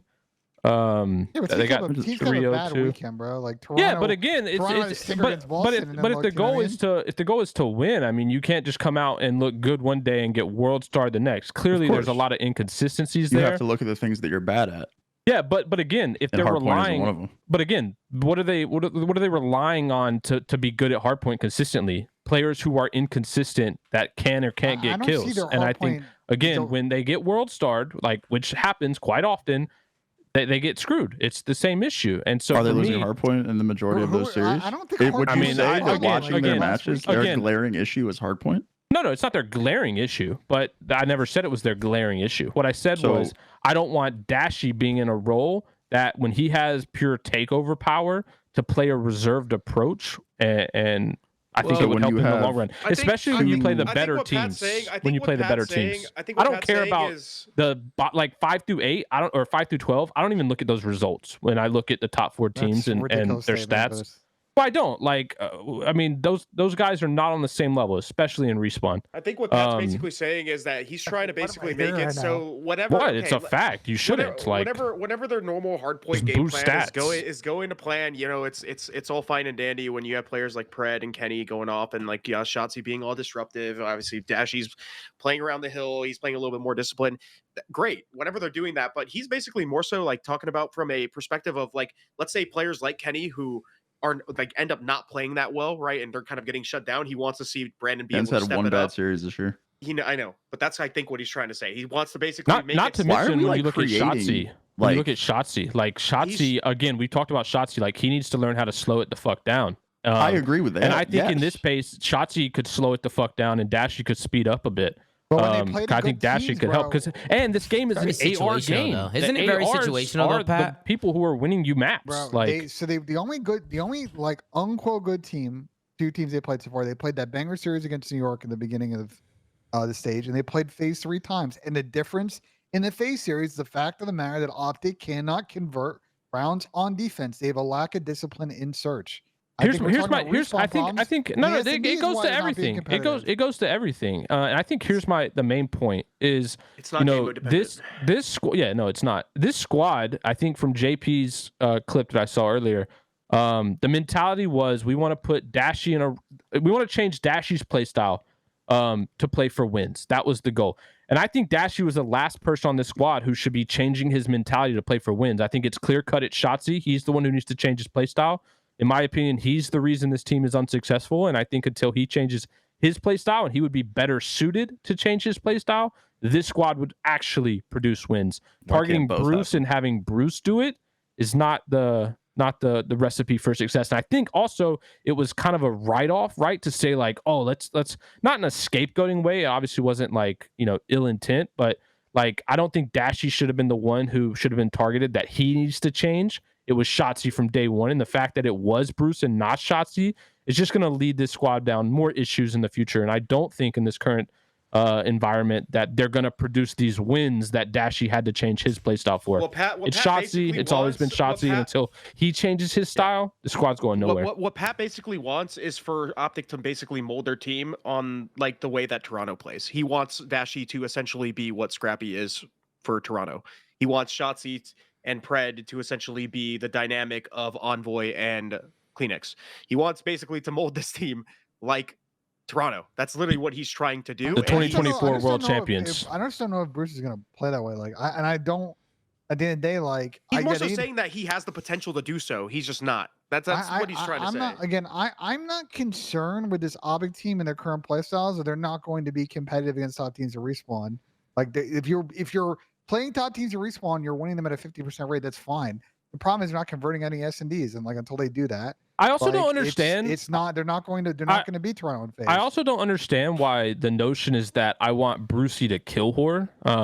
That's never been the intent. Point and more the community agreeing with you. Yeah, I want Brucey to play the role that like allows him to take over. Yeah, he doesn't have to kill whore. That's not the intent. It's just he has the ability to win maps by himself. That's also, the reality. Kill whoring is also a good thing. There's a lot of players who do as well. Sometimes I feel like people talk about kill whoring like it's a bad thing. Sometimes I feel like it's a good thing if somebody's kill whoring and getting a lot of kills, especially as a main AR player. I feel like that's your fucking purpose. I mean, Scrap talks about it all the time. My job is just to get kills and just fry. I think the big point is, like, I trust Brucey to not troll a lot more than I trust Shotzzy. And if someone's going to be changing their play style to play more for wins, it needs, if I'm on the team, it needs to be Shotzzy, not Brucey. That would be my opinion.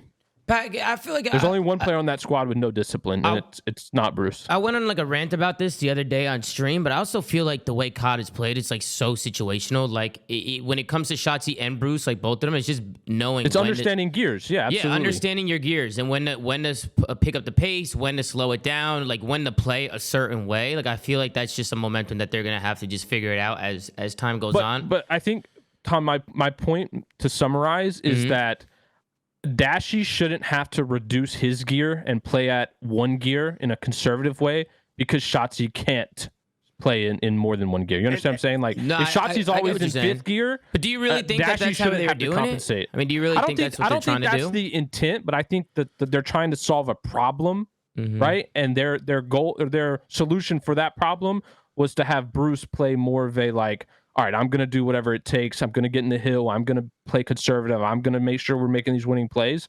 When, again, if you still have someone out there trolling, you have the same issue. And the thing is, like, I kind of agree with you in a sense, Pat, just kind of looking at it now, thinking about it, how Bruce has changed his play style massively.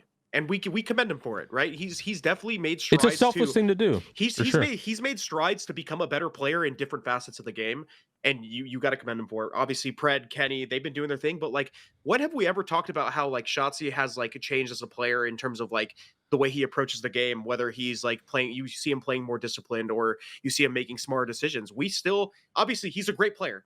Shotzzy is an amazing player. No one's saying he's not. But when have we ever like actually sat there and looked at Shotzi's gameplay and been like, wow, he's actually just not doing this shit. He's not throwing his life away. He's still making those like boneheaded plays. And hey, so we all agree that the conversation should not have been on Brandon, correct? No. Yeah, I think it should. It's a two-part convo. It's a two-part convo. But the issue with Brandon is let Sam speak. Let him talk. Correct. Like my original point, the entire reason this conversation got brought up was that the conversation was being directed towards Bruce, but the reason for the conversation being directed towards Bruce was Shotzzy, correct? Not necessarily. It's the Optic team as a whole, but I think the point is that Brandon was compensating for You think Shotzzy. that Ant should change his play style and not Brandon because Ant does dumb shit. Okay, that's my original point. Okay, Dashy should not be changing his play style. What people in chat are bringing up and what I was talking about on stream the other day was the dialogue around Brandon Dashy, the way he has been playing. That is, we could all agree on that. My take had absolutely zero to do with Shotzzy, and I am in full agreement with both of you. My take that people were yelling at me in chat for, because that was never what happened on the flank. Let Sam speak. Go ahead, Sam. I mean, that's pretty much it. Okay. Yeah, just for chat clarification, because people not what happened on the flank. Like on the flank, we brought up Dashy, but it was because we were discussing this Optic squad. But also, just to elaborate, like there's no the reasoning right now that this Optic team did not win that event and has not seen like crazy amounts of consistency other than Hardpoint is the search and destroy. And while I do agree with you to an extent, Pat, like Ant does have moments where he's just fucking running. I agree. To sit here and say that like Brandon shouldn't be playing the way that he's playing and he should be utilizing his talent because Ant's being a dumb, like there's multiple ways to play the game, and sure, you could try to optimize, but like if things are working in the Optic camp, which they clearly think that they are right now because they are in terms of their hardpoint gameplay, then that's just how it's going to go. And I think that Brandon defaulting to the hill, by the way, is stupid. He doesn't default to the hill. He just gets in it more than he did before. The hill's also a power spot. He's gonna rake kills, Skid Row P2, and just all these situations. Like you don't just default to the hill. It's more go 10 situational. and 10 with 2 minutes and call it a day. I think That's now not how this shit works. I did it for fucking years. I think now that we've came to an agreement in terms of like where we all sit with this, because I think you agree with what Pat's saying. I agree with what Pat's saying in terms of like now that we've clarified it's like the Shotzzy Dashy dynamic. It's not Bruce's play style.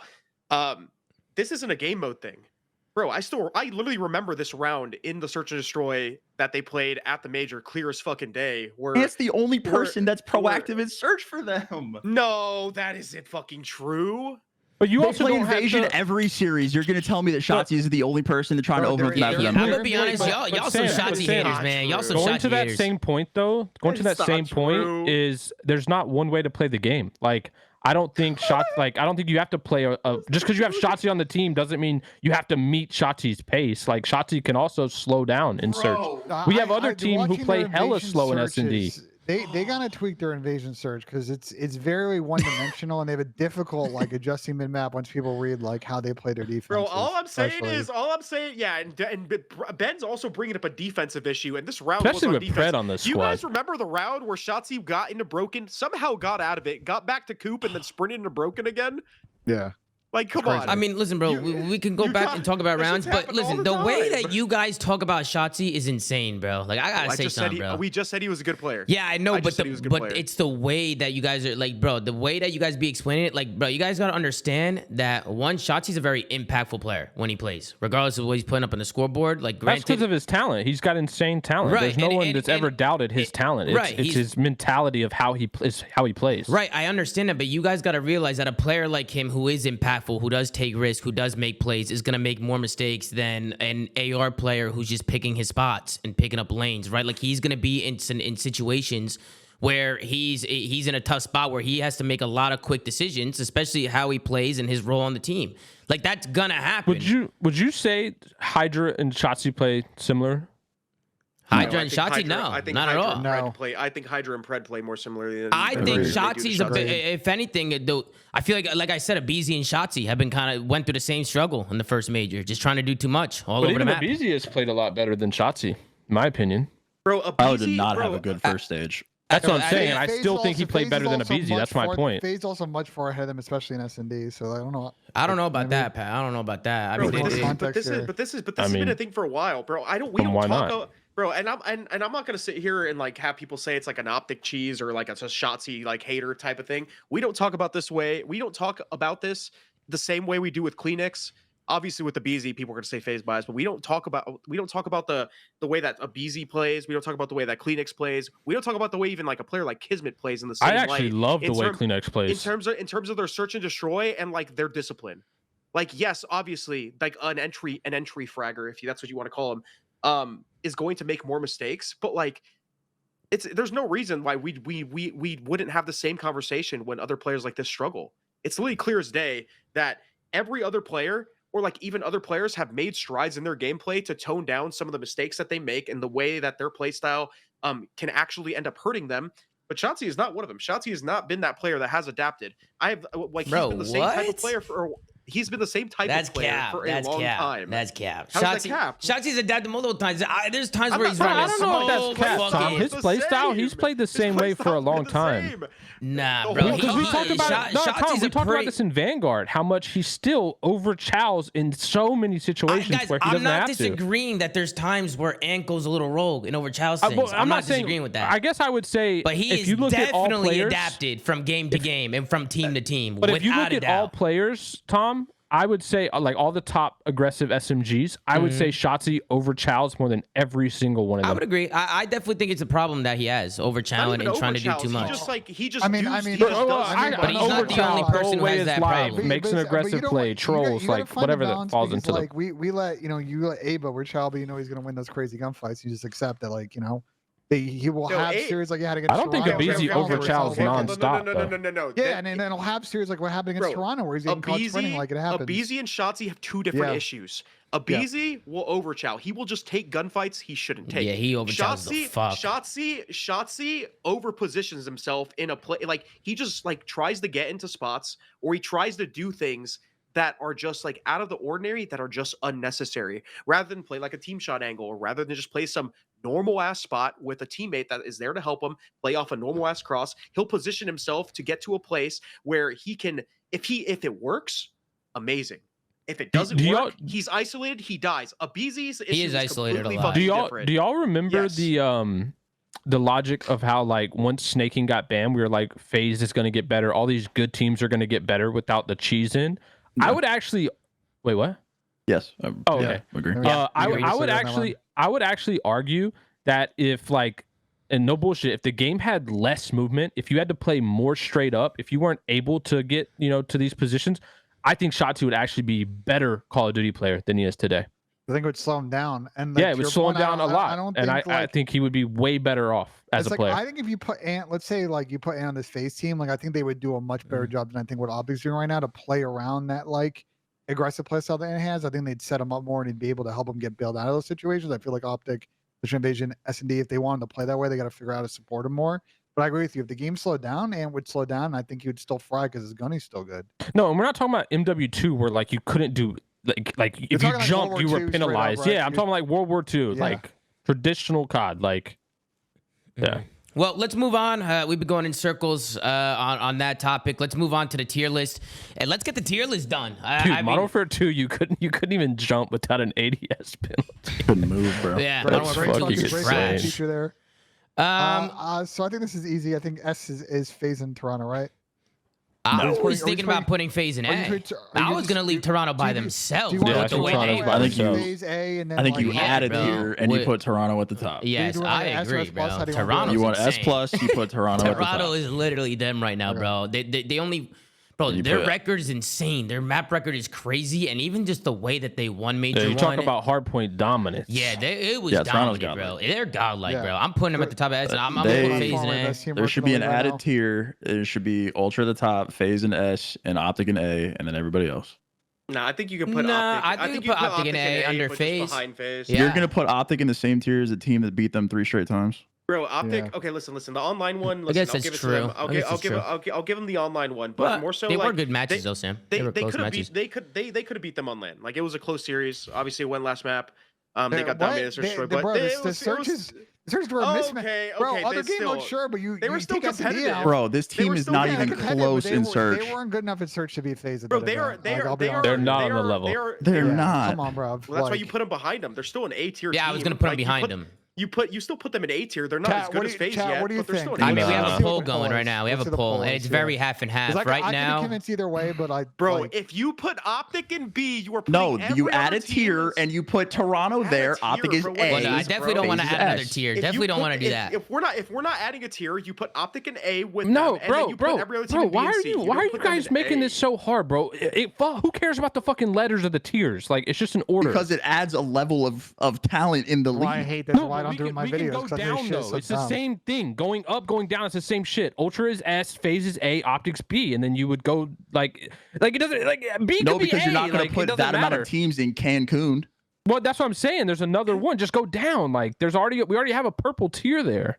60% came in for Optic to be an A tier, 38% B tier, 1% for S tier. 6 votes came in for Optic to go to S tier. This is a real delusion going on. C got 0 votes, and Cancun got 19 votes, which I don't even know why that's. Bro, I don't even think there's a Cancun tier. I think there is a Cancun tier. If these right now, in terms of their like old rosters, but if these rosters get a little bit better and they're a little bit more competitive, there's some teams we'll definitely put in Cancun, but I'm down if we want to leave it like this for now and figure out. We'll leave it like this for now. We'll keep it like this. I mean, personally, I was just gonna have Optic in A under FaZe. You know what I mean? I'm not putting another team in B or A or S. I think the rest of these teams are gonna be C or D or Cancun. That's the point. They're not on the same tier.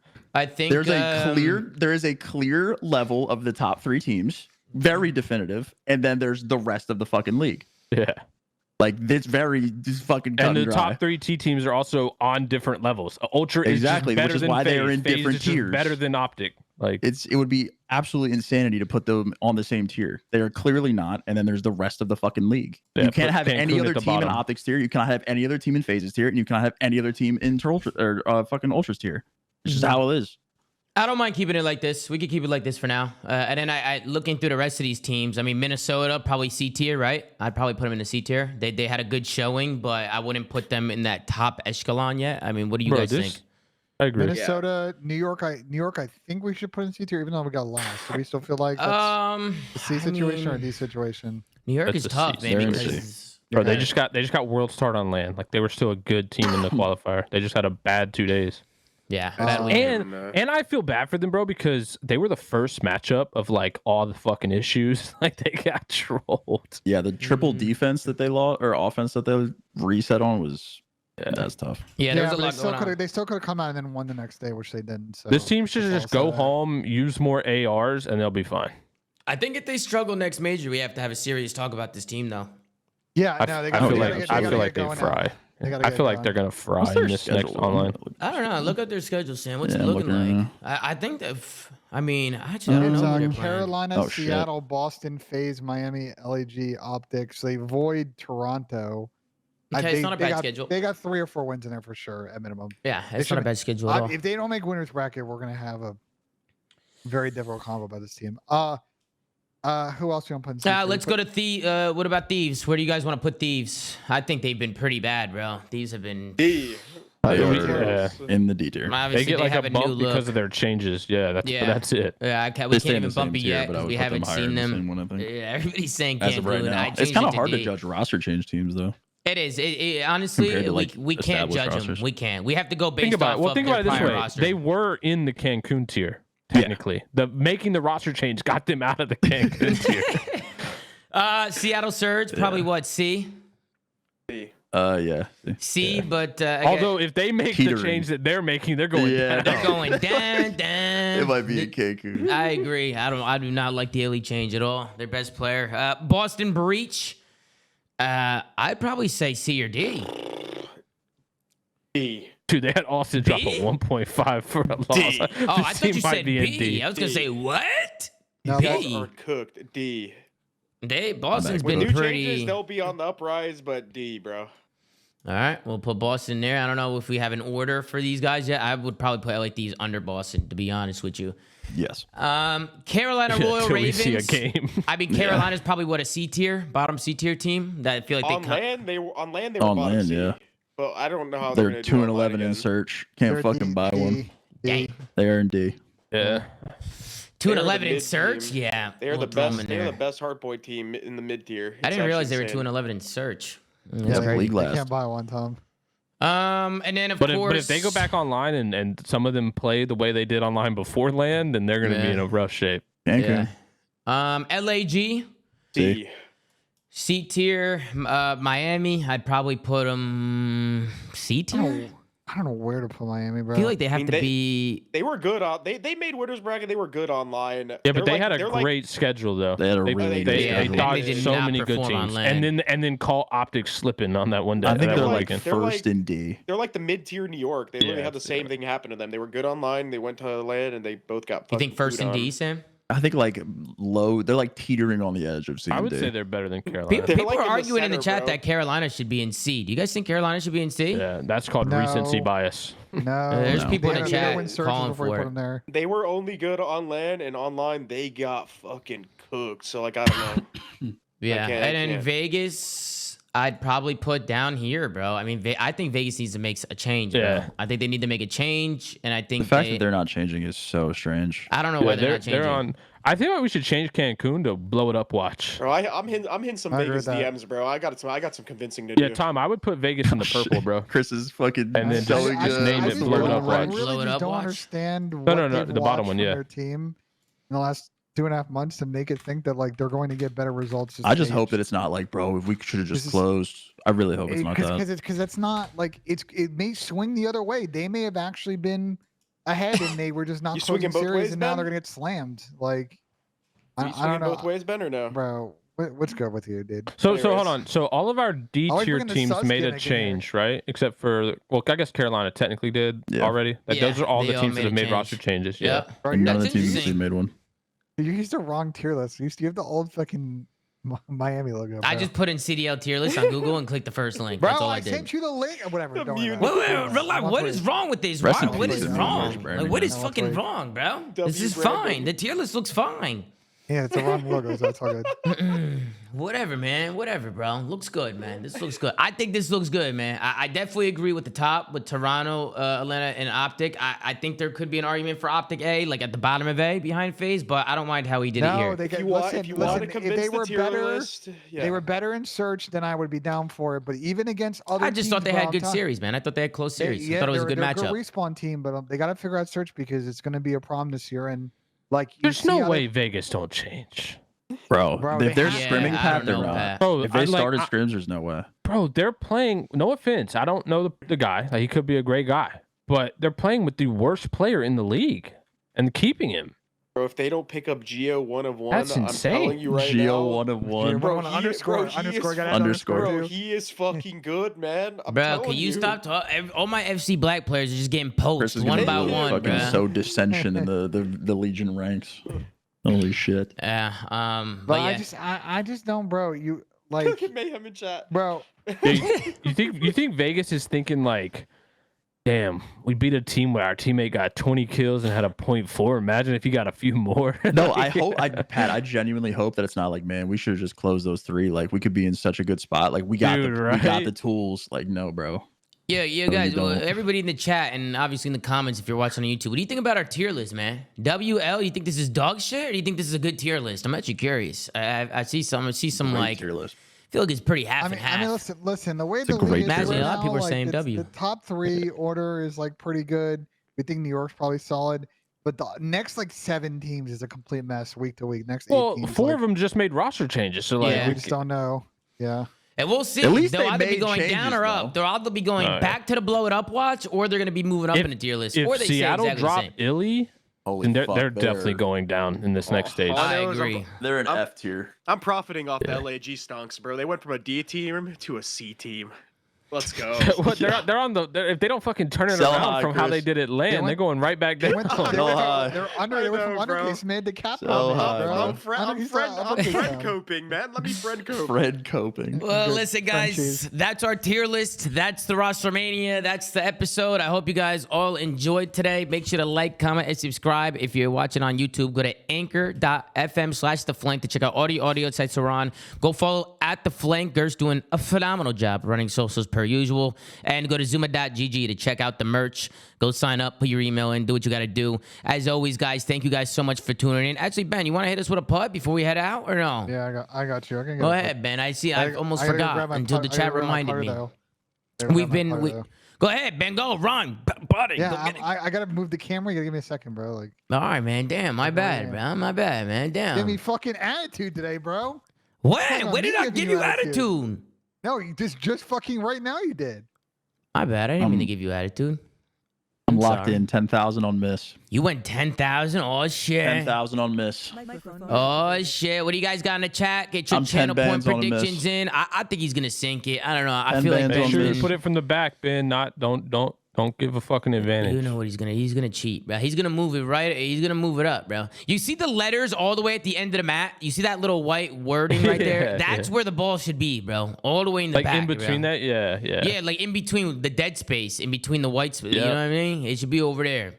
And he's got the dogs out today. Jesus Christ. He's had him out for he's all of winter time. Bro, he is not did it. Does this guy ever put shoes on? Ben's gonna see him. He steps up to the plate. Yep. He Gets an steps on the advantage. green. He's gonna get right into it. He's gonna sink the. Ooh, he almost missed that. He almost missed Hold on, that. hold on. We should ask him to re-putt from the spot we're talking about, Yeah. bro. Just to see if he can do it. And Ben, Awesome, my Hello. fucking channel. hit one more putt, but I need you to back the ball up. I need you to back it all the way up to the back of the What? mat, as far as possible to the back of the mat, and I need you to go for Why? it again. Because Yeah, we Chris want to is see fucking Because we're something. testing your ability. We want to Alright, see bet. something all the way. Yo, Oh, this Pat, is he's a- missing this for Yeah, sure. he misses Miss this. for I better get sure. my channel points Yo, back. he's missing This is this a for miss for sure, bro. sure. There's no shot he's hitting this, bro. no way. It's over. No way. Nah, it's over. He's not hitting this, bro. There's no way. He's all thrown If he off misses now. this, I better get my fucking channel points. He's all thrown off. There's no shot. And he sinks the party, sinks Oh it. my god. Nah, to be fair, that rolled back down into the hole, though. That rolled back He down. missed because it was a slant. It did not roll back. It actually like 180 at the rim. Man, it looked like it went back down. Looked like it came back down. Well, I how don't about you know. go fuck yourself for making me a 10-foot putt, you know? My Maybe I bad. should, You know? didn't. Hey, go fuck yourself. In my culture is respect. Thank you so much, Ben. Go fuck yourself bands, too. dude. Listen, Yeah, fuck yourself, guys. Shout out to Benjamin Asim, the one and only, guys. Hope you guys enjoyed today's episode. Like I said, like, comment, and subscribe. Damn, Chris already gone? Is he out of? Jesus Christ. Yeah, shit to do. What the fuck, guys? Like, comment, subscribe, anchor.fm/The Flank. Go follow at The Flank, ZooMaa.gg. Go check it out. We'll see you guys next time. Take care. Brush your hair, and we'll see you guys in another episode of The Flank, man. Take it easy. Remember to send love to Ian Enable, the only esport player with a CTE. That love.